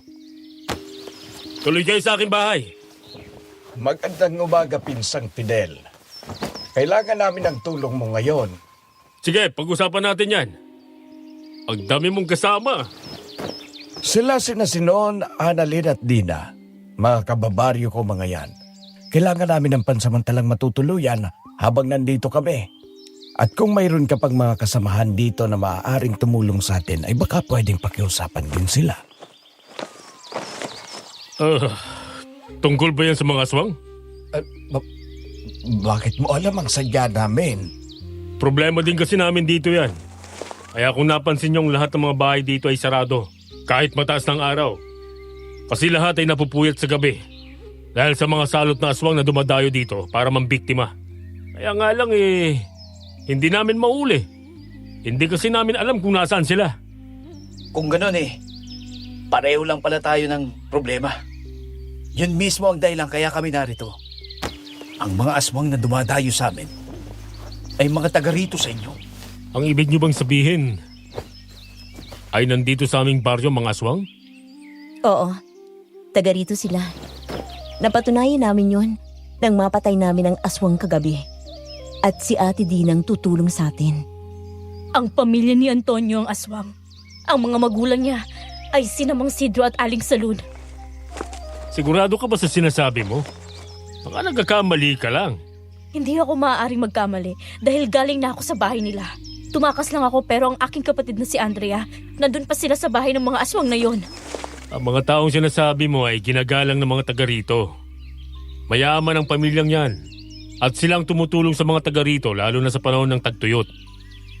Kapag sinabi natin yan sa mga tao, walang maniniwala sa atin. Paanong walang maniniwala kami nga ang magpapatunay na aswang si Mang Isidro?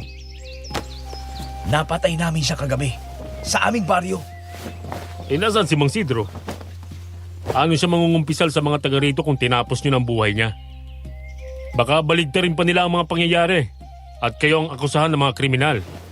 Dahil pinatay niyong pinuno ng baryo namin. Si Mang Sidro, pinuno ng baryo dito? Oo, siya ang kapitan del baryo dito. Si Andrea, siya rin ang isa sa pwedeng makapagpatunay na aswang ang mapapangasawa niya na si Antonio. Nakita ko sila kahapon. Namimigay sila ng imbitasyon sa mga taga rito na dumalo sa kasal nila. Masaya siya habang kasama si Antonio. Kaya yung mga sinasabi niyo, mahihirapan tayong patunayan. Maliban na lang kung makikita ng mga tao na aswang talaga sila. Kung gano'n yun ang dapat nating planuhin. Kung paano natin mailalantad ang kasamaan nila.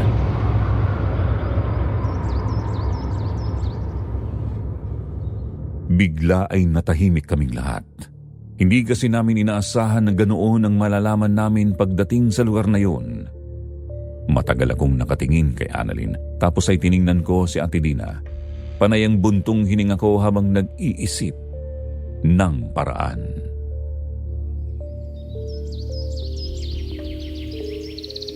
Hindi ko rin kasi alam na ganun palang pagkakakilala ng mga tao sa kanila sa lugar na to. Gaya ng sinabi ko, palagi lang kaming nasa kwarto at nakakulong. Matatalino at tuso ang mga aswang na yun. Nagpapakita sila ng kabutihan sa mga taga rito para itago ang kanilang kasamaan. Kaya kahit anong gawin nila, ay walang maghihinala na aswang sila. Kasi ganun ang mga ginagawa nga nila.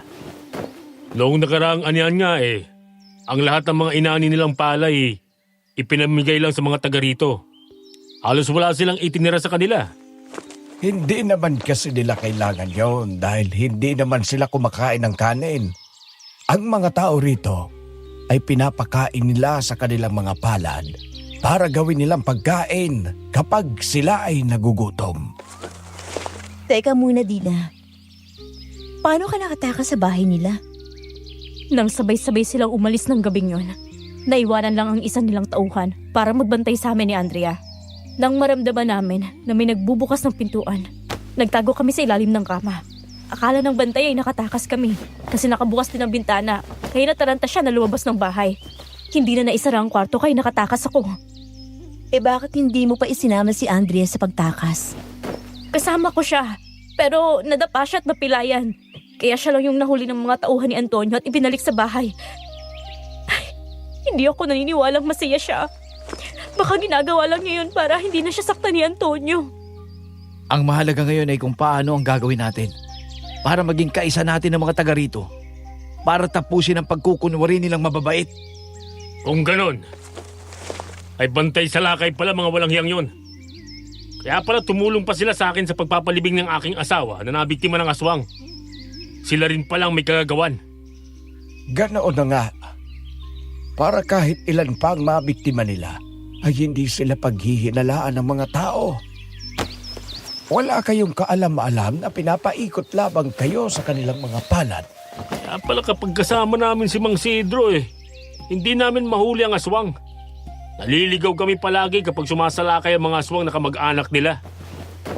Ibig sabihin ay talagang marami sila dito na mga magkakamag-anak. Oo, isang malaking pamilya yan. Kaya isang pagpapatiwakal ang gagawin natin kung sakaling maging padalos-dalos tayo. Kasi baka hindi lang sila ang makakalaban natin, kundi pati taong baryo na nagtitiwala sa kanila. Gagawa ako ng paraan makita si Andrea.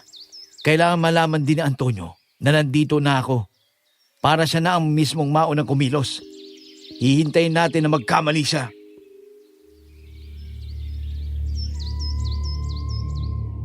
Nang araw ding yun ay kumilos na kami.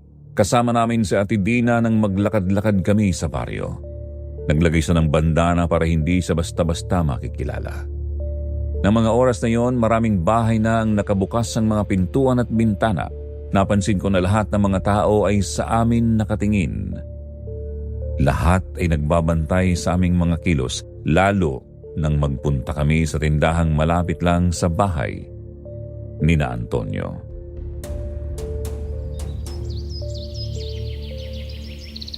Nakakailang ang mga tao rito. Tingnan mo si Non. Para na ako matutunaw sa mga tingin nila. Yung iba may hawak pang mga itak. Mga dayo kasi tayo sa lugar na ito. Siyempre, hindi maiiwasan na maginala sila sa atin na mga aswang tayo. Oo nga. Zinol, umanda ka. May mga lalaking palapit sa atin. Galing sa loob ng bakuran ni na Antonio. Huwag kayong matakot. Wala naman tayong ginagawang masama. Huwag kayong magpalata na meron tayong hinahanap dito.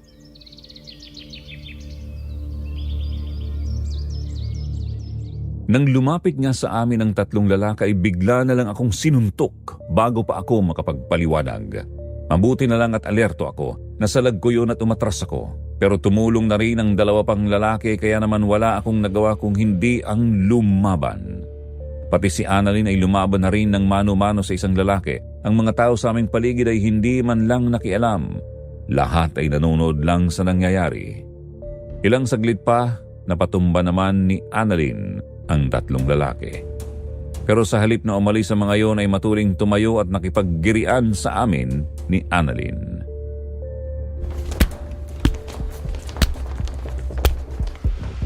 Mga lukong mga to Gusto nyo ng away Sige, pagbigyan natin Annalyn. Oo naman. Sa aswang nga hindi ako natakot Sa kanila pa. Tatawagin ko si Namang Fidel at Kapitan Melencio. Nang makaalis si Ate Dina ay muling lumusob ang tatlong lalaki kaya naman muli kaming nakapagpalitan ng suntok ni Annalyn. Sa totoo lang ay malalakas ding sumuntok ang mga kalaban namin. Isa sa mga yun ang nakatama sa aking dibdib. Sa lakas ng pagsuntok niyon para kong kakapusin ng paghinga. Pero nang makita kong sumusugod na naman siya kaagad akong bumawi. Malalakas na suntok ang binigay ko sa kanya. Tumama lahat sa panga. Bumagsak siya. Nang lumapit ang isa, tinadyakan ko. Nang tumumba yun ay kagad kong kinubabaw at sinuntok ng ilang ulit sa mukha hanggang sa magdugo ang ilong niya. Nang tingnan ko si Annalyn ay lupaypay na din ng kalaban. Sa tuwa namin ay nag-apir pa kami pero natigilan kami nang makitang palapit sa amin ang mga tao na kanina ay nanunood lang sa away namin. Mga kasama! Pamangkin ko mga ito! Darating lang nila, kaya nagugutom. At naghanap ng tindahan, kaya nandito. Oo nga. Mga anak kong mga yan. Pinsan ko si Fidel. Mga pamangkin mo palang mga yan, Fidel? Oo, Antonio. Naku, pasensya ka na sa mga tao ko. Alam mo naman ang gulong nangyayari dito sa ating lugar kapag mayroong mga bagong mukha at napag-iisipan natin ang masama. Oo nga. Kasalanan ko rin, hindi ko sila sinamahan. Sana'y hindi na nagkagulo. O sige, alis na kami. Tayo na. Balik na tayo sa bahay ko. Sige. Annalyn, bumili na kayo ng kahit ano para maniwala sila sa sinabi ni Fidel.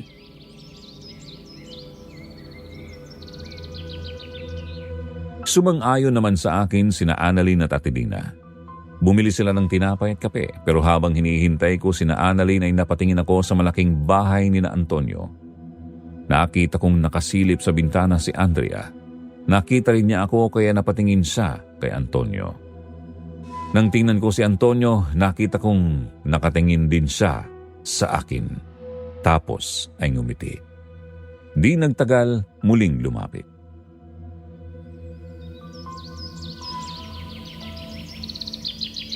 Siya nga pala, Fidel. Sa makalawa ay kasal na namin ni Andrea. Isama mo sa pagpunta dito mga pamangkin mo. Sige, Antonio. Pupunta kami. Ano nga palang pangalan mo? Ako si Sinon. At ito naman ang asawa kong si Annalyn. Mag-asawa kayong dalawa? Oo, bago lang. Mga ilang araw pa lang na ikinasal kami kaya nga kami nagpunta rito para ipakilala ko siya sa tiyupedel ko. Kaso napaaway naman kami. Ganun ba? Binabati ko kayo. Salamat, Antonio. At pasensya na din kasi nagkagulo dito. Siya nga pala, binabati ko rin kayo ng mapapangasawa mo. Salamat.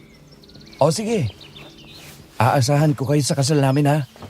Dito lang naman sa bahay ang kasal. Simple lang ang gusto namin. Sige. Pupunta kami sa kasal ninyo. Naku mahal, may pasa ka sa mukha. Halika nga at gagamutin ko ng labi ko.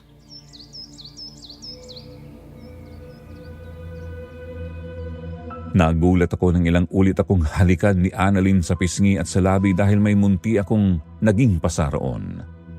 Natigilan at napatingin na lang sa amin si Antonio lalo na nang halikan ko din sa labi si Annalyn. Di nagtagal tumalikod na si Antonio pero si Andrea ay nanatiling nakatingin sa amin kaya naman inakbayan ko na si Annalyn at umalis na kami doon. Nang makalayo na kami, hindi ko pa rin inaalis ang kamay ko sa balikat ni Annalyn.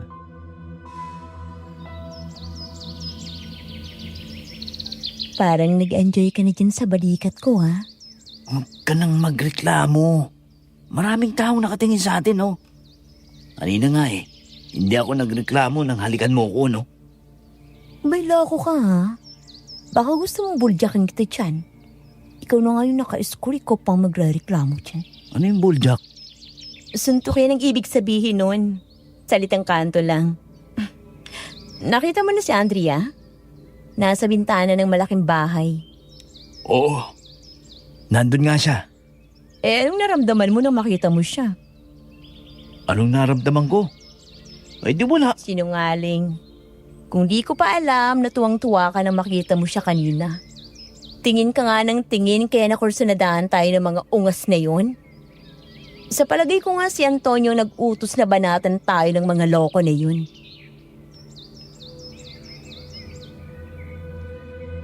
Hindi ako nakakibo sa sinabi ni Annalyn. Nang mapansin ko na wala ng tao na nakatingin sa amin ay saka ko inalis ang kamay ko sa balikat niya. Nang makarating kami sa bahay ni Fidel, nakita naming nakaupo sa isang upuang naroon si Ate Dina. Nangangatal sa takot. Nang mapansin ko yon ay kaagad ko siyang nilapitan. Nakita ko ni Antonio na kasama kayo. Kaya nagmamadali akong umalis at hindi na bumalik doon. Natatakot akong pagdating ng gabi ay balikan tayo ni Antonio. Hindi niya gagawin yun, Ate Dina. Hindi niya basta bubunyag ang kanyang sarili. Mag-iisip niya ng ibang paraan kung paano niya tayo maililigpit nang hindi sila nabibisto ng mga taga rito. Tama si Sinon. Magiging masikip sa ang kanilang baryong to kapag nalaman ng mga tao na silang mga aswang. Kaya kahit alam na natin ang totoo, maging maingat pa rin tayo sa ating mga kilos. Magplano tayo ng mga gagawin natin laban sa kanila. Ang kailangan mong gawin ay galitin siya, Sinon. Bukas bisperas ng kasal nila. Abala na ang lahat ng tao rito. Gumawa ka ng paraan na makausap si Andrea. Kapag nakapasok ka na sa bakuran nila, itakas mo si Andrea. Delikadong iniisip mo, Kapitan Milencio. Sa bakuran, makakapasok tayo dahil imbitado naman tayo. Pero sa loob ng bahay, parang mahirap pasukin yun. Lalo pa nga't maraming bantay sa paligid. Yung dinaanan ko sa likuran ng bahay nila. Baka pwedeng doon dumaan si Zinon para makapasok sa loob ng bahay. Ay, kaya lang, kapag ganoong panahon, baka kahit sa likuran ng bahay ay maraming tao. Di bale. Subukan pa rin natin ang lahat para mabawi sa kanya si Andrea at malaman ng mga taong lihim ng kanilang pamilya.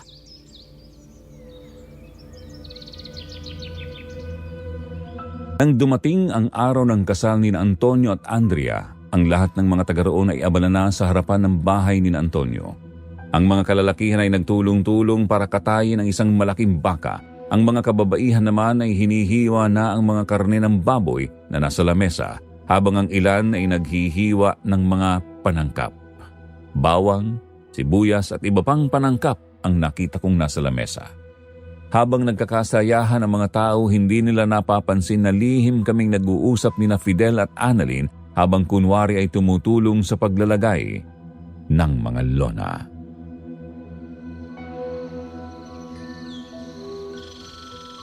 Tingnan mo, tuwang-tuwa ang mga tao kasi makakatikim na naman ng masasarap na pagkain. Lahat ng yan ay gastos ni Antonio para sa mga tao dito. Kaya paano mo sasabihin sa kanila ang natuklasan natin? Tama ka. Magiging bulag lang sila sa katotohanan. Baka tayo pang patayin nila. Pero pansin niyo ba? Lumalayo dito ang mga kamag-anak at tauhan ni Antonio dahil sa mga bawang at asin na nasa lamesa. Takot silang lumapit. Pero hindi yun pinapansin ng mga tao. Pati si Antonio. Ayun sa itaas ng bahay. At nakatingin lang. Katabi si Andrea. Kaya umayos ka ng mga kilos mo. Binabantayan niya tayo. Nakabihis na pala si Andrea. Saan ba sila ikakasal? Diyan sa gawing likuran ng bahay. Malawak at magandang lugar na yan. Parang hardin ng mga bulaklak. Kaya maya lang, ay darating nang magkakasal sa kanila. Ang alam ko, hindi pare ang nagkakasal sa kanila, kundi ang mga matatandang aswang sa kanilang lahi. Ayun na nga, yung matandang lalaki na bagong dating, nakasuot ng itim na damit. May mga halalay pang kasama. Baka yan ang magkakasal sa kanila.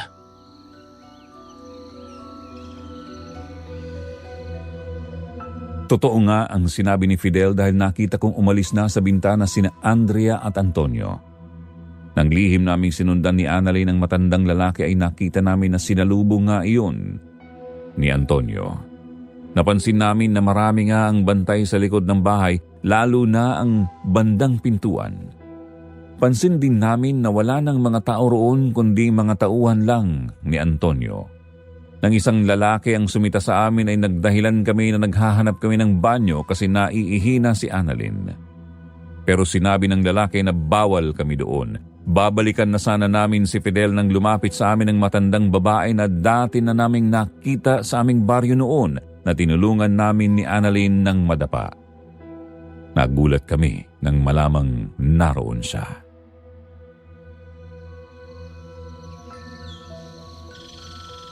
Lola, Taga rito pala kayo sa baryo? Oo naman. Narito ba kayo para makipagsaya o para manggulo? Abay, para makipagsaya po. Teka, parang hindi kayo ordinaryong tao. Isa kayo sa kanila. Magaling ka talagang albularyo. Ang talas ng pakiramdam mo. Tama ka. Ako si Salud, ang ina ni Antonio. Nakita ko na kasi mga mata ninyo. Nakabaligtad kaming dalawa ni Annalyn.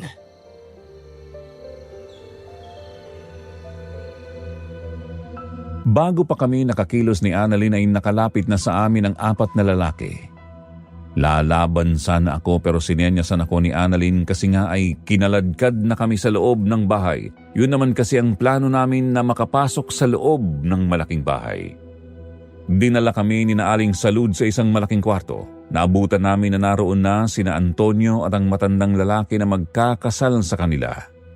Nang makita ako ni Antonio, nang lumapit pa lang sa akin ay binanatan agad ako. Ilang malalakas na suntok ang tumama sa aking sikmura at muka. Nahilo ako at bumagsak. Pilit namang nagpupumiglas si Annalyn pero pinipigilan siya ng mga aswang sa paligid.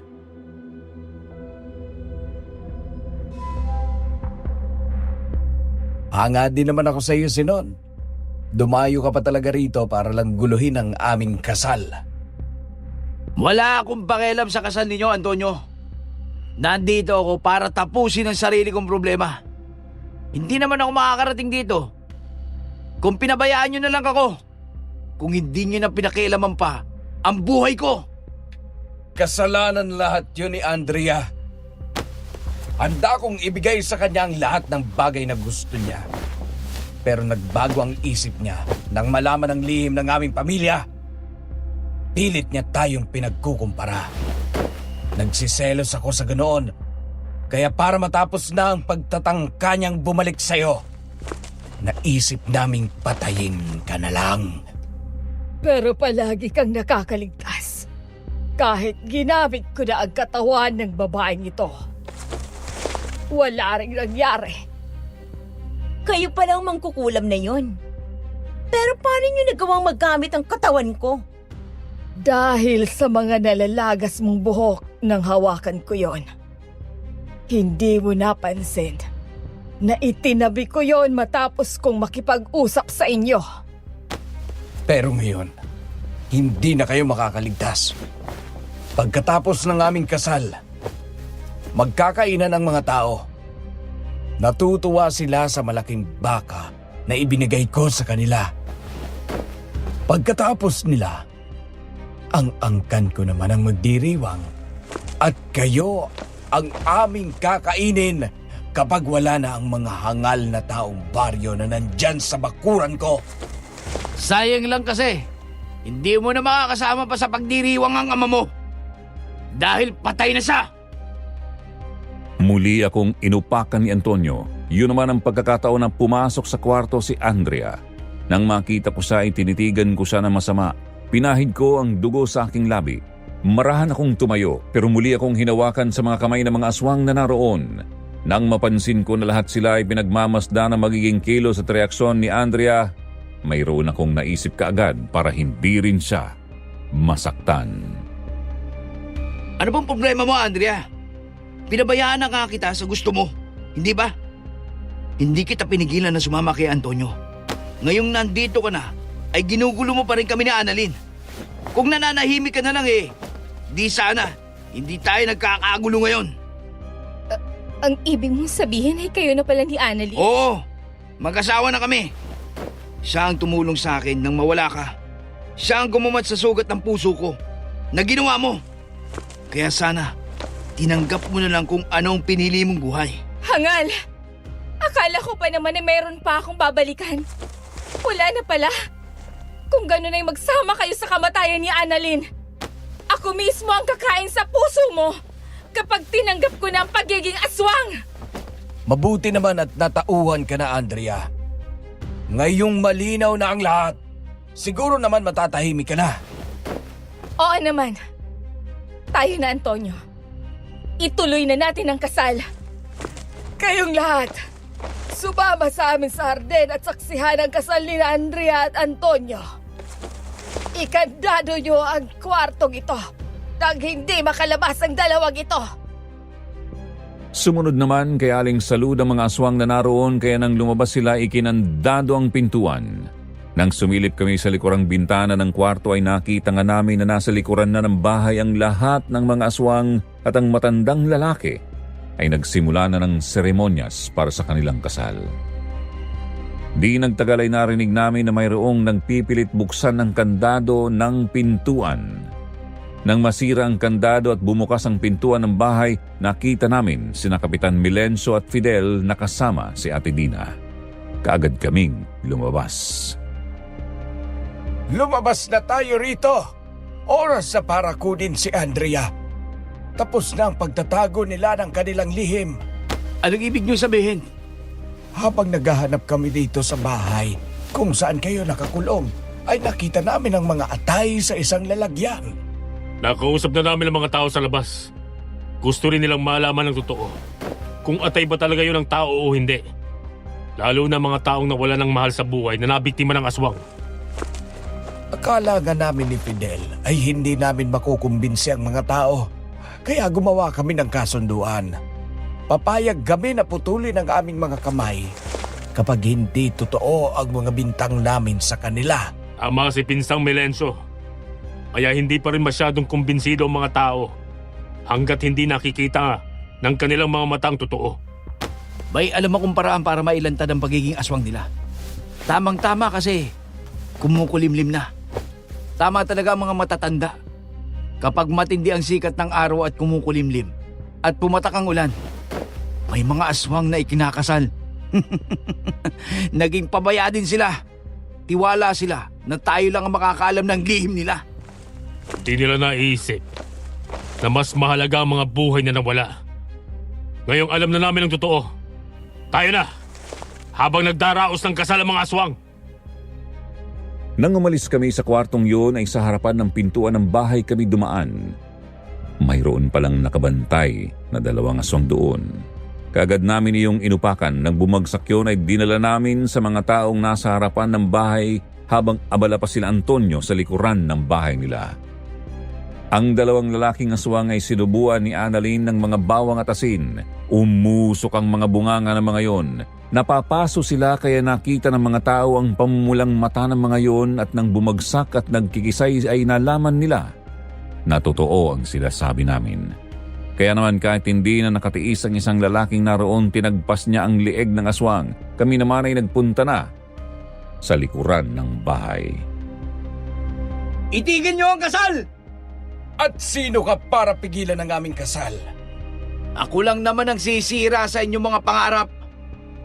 Kami ang maghuhubad sa maskara ng inyong mga angkan. Anong maskara ang sinasabi mo? Paglakas ng loob nyo? Baka nakakalimutan ninyo na nasa loob kayo ng bakuran ko. Ang lahat ng mga tao na nakapaligid sa inyo ay sumusuporta sa amin. Noon yon! Noong hindi pa namin alam ang totoo ng mga salot kayo! Hayan ang patunay! Mga atay at puso ng tao na pinatay nyo! Huwag kayong maniwala kay Fidel. Atayan ang baka at baboy na kinatay ninyo para maging handa namin. Huwag ninyong kalilimutan na naging mabuti kami sa inyo. Oo nga! Napakabait ninyo! Pero pagdating pala ng gabi, masahol pa kayo sa tigre kung pumatay ng mga tao rito sa ating lugar!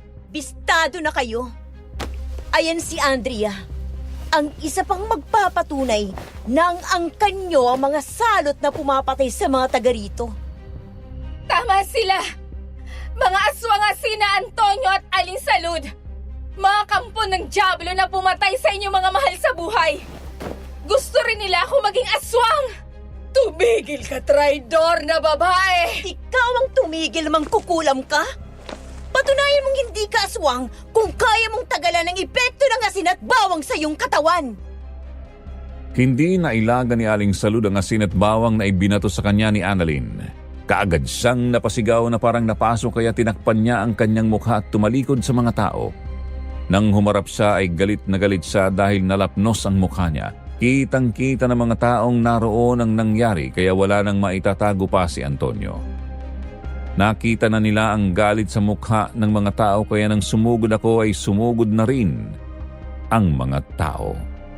Nagkagulo na ang lahat at dahil nga 4:00 pa lang ng hapon kahit nakakulimlim ang langit, hindi yun sapat para maging malakas ang mga aswang. Patayin ninyo silang lahat! Ipagtanggol ninyo ang sarili nyo! Ruel! Itakas niyo na si Inay! Umalis na kayo rito! Hindi na kami papayag na meron pang mabuhay sa inyo. Kailangang maubos na kayong lahat para makatulog ng panatag ang mga tao rito. Ate Dina, ikaw nang bahala kay Andrea. Tatapusin ko na ang kasamaan ni Antonio. Sige, Zenon. Mag-iingat ka. Mga kasama! Huwag ninyo nang payagan na mayroon pang makatakas isa man sa kanila. Iganti ninyo ang mga mahal ninyo sa buhay na pinatay ng mga yan. Tama ka, pinsan. Ang tagal kong hinanap ang aswang na pumatay sa aking asawa. Malapit lang pala sa akin. Pero hindi ko yung kagad nalaman. Lalong nagwala sa galit ang mga tao sa pangunguna ni Fidel. Sinalakay nila ang mga aswang na kasama ni Aling Salud. Hinarap naman ni Kapitan Melencio ang matandang aswang na magkakasal sana kina Andrea at Antonio. Hinarang naman ni Annalyn si Aling Salud kaya nang makita ko si Antonio na tutulungan ng kanyang ina ay hinarang ko na siya. 2 patalim ang hawak ko na puro benditado. Naggirian kami ni Antonio. Dito na natin tatapusin ang problema natin. Hindi ko na ito papaabutin pa ng gabi dahil tsak na mahihirapan akong makita ka. Nagsisisi ako kung bakit hindi pa kita pinatay kanina. Minaliit ko ang magagawa mo at ng iyong mga kasama. Nagtiwala ako na kahit anong mangyari ay mananatiling bulag sa katotohanan ng mga tao. Sabi nga ng mga matatanda, kahit gumawa ka ng 1,000 mabuti sa kapwa mo, isang pagkakamali lang ang gawin mo. Yung mali ang makikita nila. Lalo pa sa sitwasyon mo. Buhay ng mga taga rito ang inutang ninyo. Tama ng daldal. Tatapusin kita at aalis ako sa lugar na ito. Hindi magawa ni Antonio na makapagpalit ng anyo, tanging ang pangil lang niya ang humaba at ang mga kuko. Yun ang ginamit niya para labanan ako. Naging madugo ang aming paglalaban. Isang ulit niya akong dinamba at kinalmot kaya sinalag ko ng aking kamay. Nasusugatan ako pero nagagawa ko rin siyang sugatan gamit ang matatalim na patalim. Nang magkaroon ako ng pagkakataon ay sinaksak ko siya sa dibdib. Paluhod siyang bumagsak. Noon niya nakita si Andrea kaya nang tumayo siya ay tinalikuran ako. Marahan siyang lumapit kay Andrea. Paluhod siyang bumagsak sa harapan ni Andrea. Minahal kita ng higit pa sa aking buhay. Naging masaya ako noong una. Pero kaagad mong binawi ang kaligayahang yon. Bakit hindi mo kasi matanggap ang pagkatao ko? Sana hindi na umabot sa ganito ang lahat. Tanggap ko na rin sana yon. Masyado ka nang naging seloso at sinasaktan mo ako. Kaya hindi ko maiwasang pagkumparahin kayo ni Zenon. Kasi siya, kahit minsan, hindi niya ako sinaktan. Patawad sa mga ginawa ko, Andrea. Nang bumagsak si Antonio at magsimulang matunaw ang katawan ay tumalikod si Andrea. Hindi niya kayang tagalan na makitang unti-unting naaagnas ang katawan ni Antonio. Nang lingunin ko naman si Annalyn, nakita kong nahihirapan siya kay Aling Salud kaya kaagad ko siyang nilapitan. Tinulungan ko siyang patayin si Aling Salud hanggang sa manalo kami sa laban. Kaagad na yumakap sa akin si Annalyn. Pero napabuntong hininga na lang ako. Napatingin ako kay Andrea. Kaya nang mapansin ako ni Annalyn ay kusa na siyang bumitaw sa akin. Marami pa tayong kalaban. Mag-iingat ka. Sige, maraming salamat sa tulong mo ha. Mag-iingat ka din. Pagkita tayo mamaya. Kapitan Melencio, marami ka na rin sugat. Mabuti na lang. At nangyari ang labanang ito ng hapon. Ay kung nagkataon na kumalat na ang dilim, mas lalo tayong mahihirapan sa mga ito. Nasa si Fidel? Nandun kasamang iba pa. Tinutugis ang mga aswang na gustong tumakas. Tayo na. Sundan natin sila. Nakita kong doon tumakbo si Annalyn. Nagmamadali na kami ni Kapitan Milencio na pumunta sa direksyong pinuntahan ni Annalyn. Pagdating sa kakahuyan na malapit sa pader ng bakuran ay nakita naming nagkakagulo ang mga tao laban sa mga aswang kaya tinulungan namin ang mga yon. Hanggang sa paglipas ng mga oras ay mapatay namin ang mga aswang. Walang nakatakas. Bagamat mayroon kaming mga kasamang namatay at marami din ang nasugatan ay natutuwa ang lahat ng nabuhay kasabay ang pagluha dahil sa wakas ay nabigyan ng katarungan ang mga mahal sa buhay nila na namatay.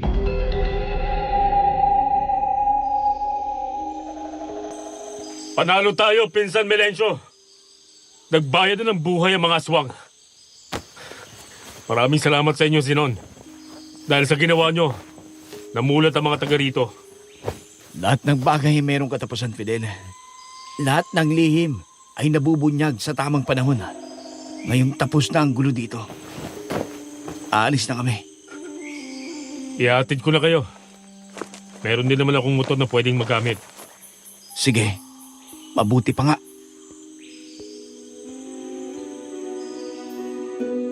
Nang makabalik kami sa bahay ni na Fidel, naroon ang aming mga motor. Si Ate Dina ay umangkas kay Kapitan Milencio. Nang paandarin ko ang aking motor, hindi ko alam kung sino ang aking iaangkas. Napatingin ako kina Andrea at Annalyn. Hindi ako kumibo, pero naunang lumapit si Andrea kaya naman medyo dumistansya na si Annalyn.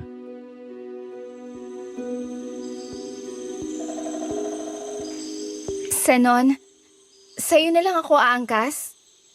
Ihatid mo na ako sa aming bahay kasi pagod na rin ako. Pasensya ka na, Andrea, ha? Pero, hindi kasi ngayong kagaya ng dati. Maraming bagay na ang nangyari. Marami na din ang nagbago. Isa na roon ang damdamin ko para sa'yo. Ang ibig mo bang sabihin? Wala ka ng pagmamahal sa akin? Nagpunta ka dito para iligtas ako tapos wala lang pala yun? Pangalawa ka na lang sa dahilan kaya ako narito. Kinapos ko lang ang problemang kinasasangkutan ko. Nakagagawan mo din. Ang mga aswang ang pinarito ko rito. Pero pwede naman tayo magsimula ulit, di ba? Nakalampas na ako sa kalungkutang ibinigay mo sa akin, Andrea. Ayoko na maulit pa yon. Kaya wala na tayong sisimulan pa. Mayroon na akong ibang babaeng minamahal at handang pakasalan. Ganun ba? Kung talagang wala ka ng pagmamahal at hindi mo na ako mabibigyan ng isang pagkakataon, eh sige, tatanggapin ko ang aking pagkakamali. Sige, kay Fidel na lang ako sasakay.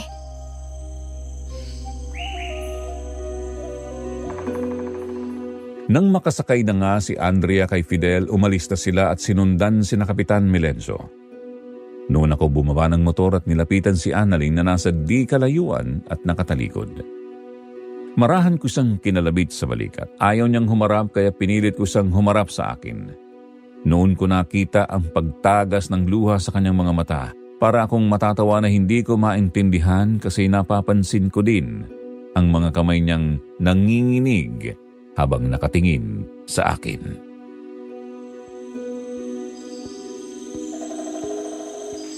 Bakit ka umiiyak?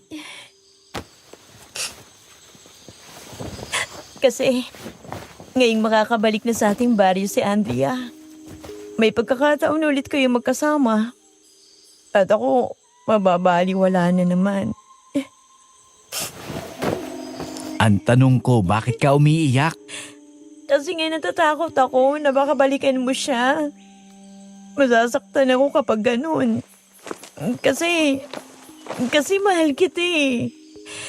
Pero nahihiya akong aminin yun kasi baka hindi mo naman ako mahalin kagaya ng nararamdaman ko. Bakit ka nag-iisip ng ganyan? Tinanong mo na ba ako kung ano ang nararamdaman ko para sa'yo? Alam mo ba kung bakit hindi ko na pinasakay pa sa akin si Andrea? Bakit nga ba? Kasi ikaw na ang mahal ko. Kung meron man akong pakakasalan, ikaw yun. Kasi ginapang mo na ako eh. Wala na ako may pagmamalaki pa. Puro ka dyan kalokohan eh. Sabihin mo yung totoo. Huwag mo akong paasahin. Mahal kita. Totoo yun. Kaya gusto ko maging totoo ka rin sa akin. Gusto mo pala ng prueba, ha? Halika dun sa loob ng bahay ni Fidel. Matatagalan pa yung bago bumalik. Lalagyan ko ng marka ang pagong mo. Para makasiguro kung aking ka na. Hoy, maloko ka ha? Pakasalan mo muna ako bago yun. At saka amoy pawis ako. May sugat ka pa. Wala akong pakialam dyan. Ay, gusto ko lang makasiguro na hindi na magbabago isip mo. Kagaya ni Andrea. Kaya umanda ka. Ito ang tinatawag na pagong laban sa hito.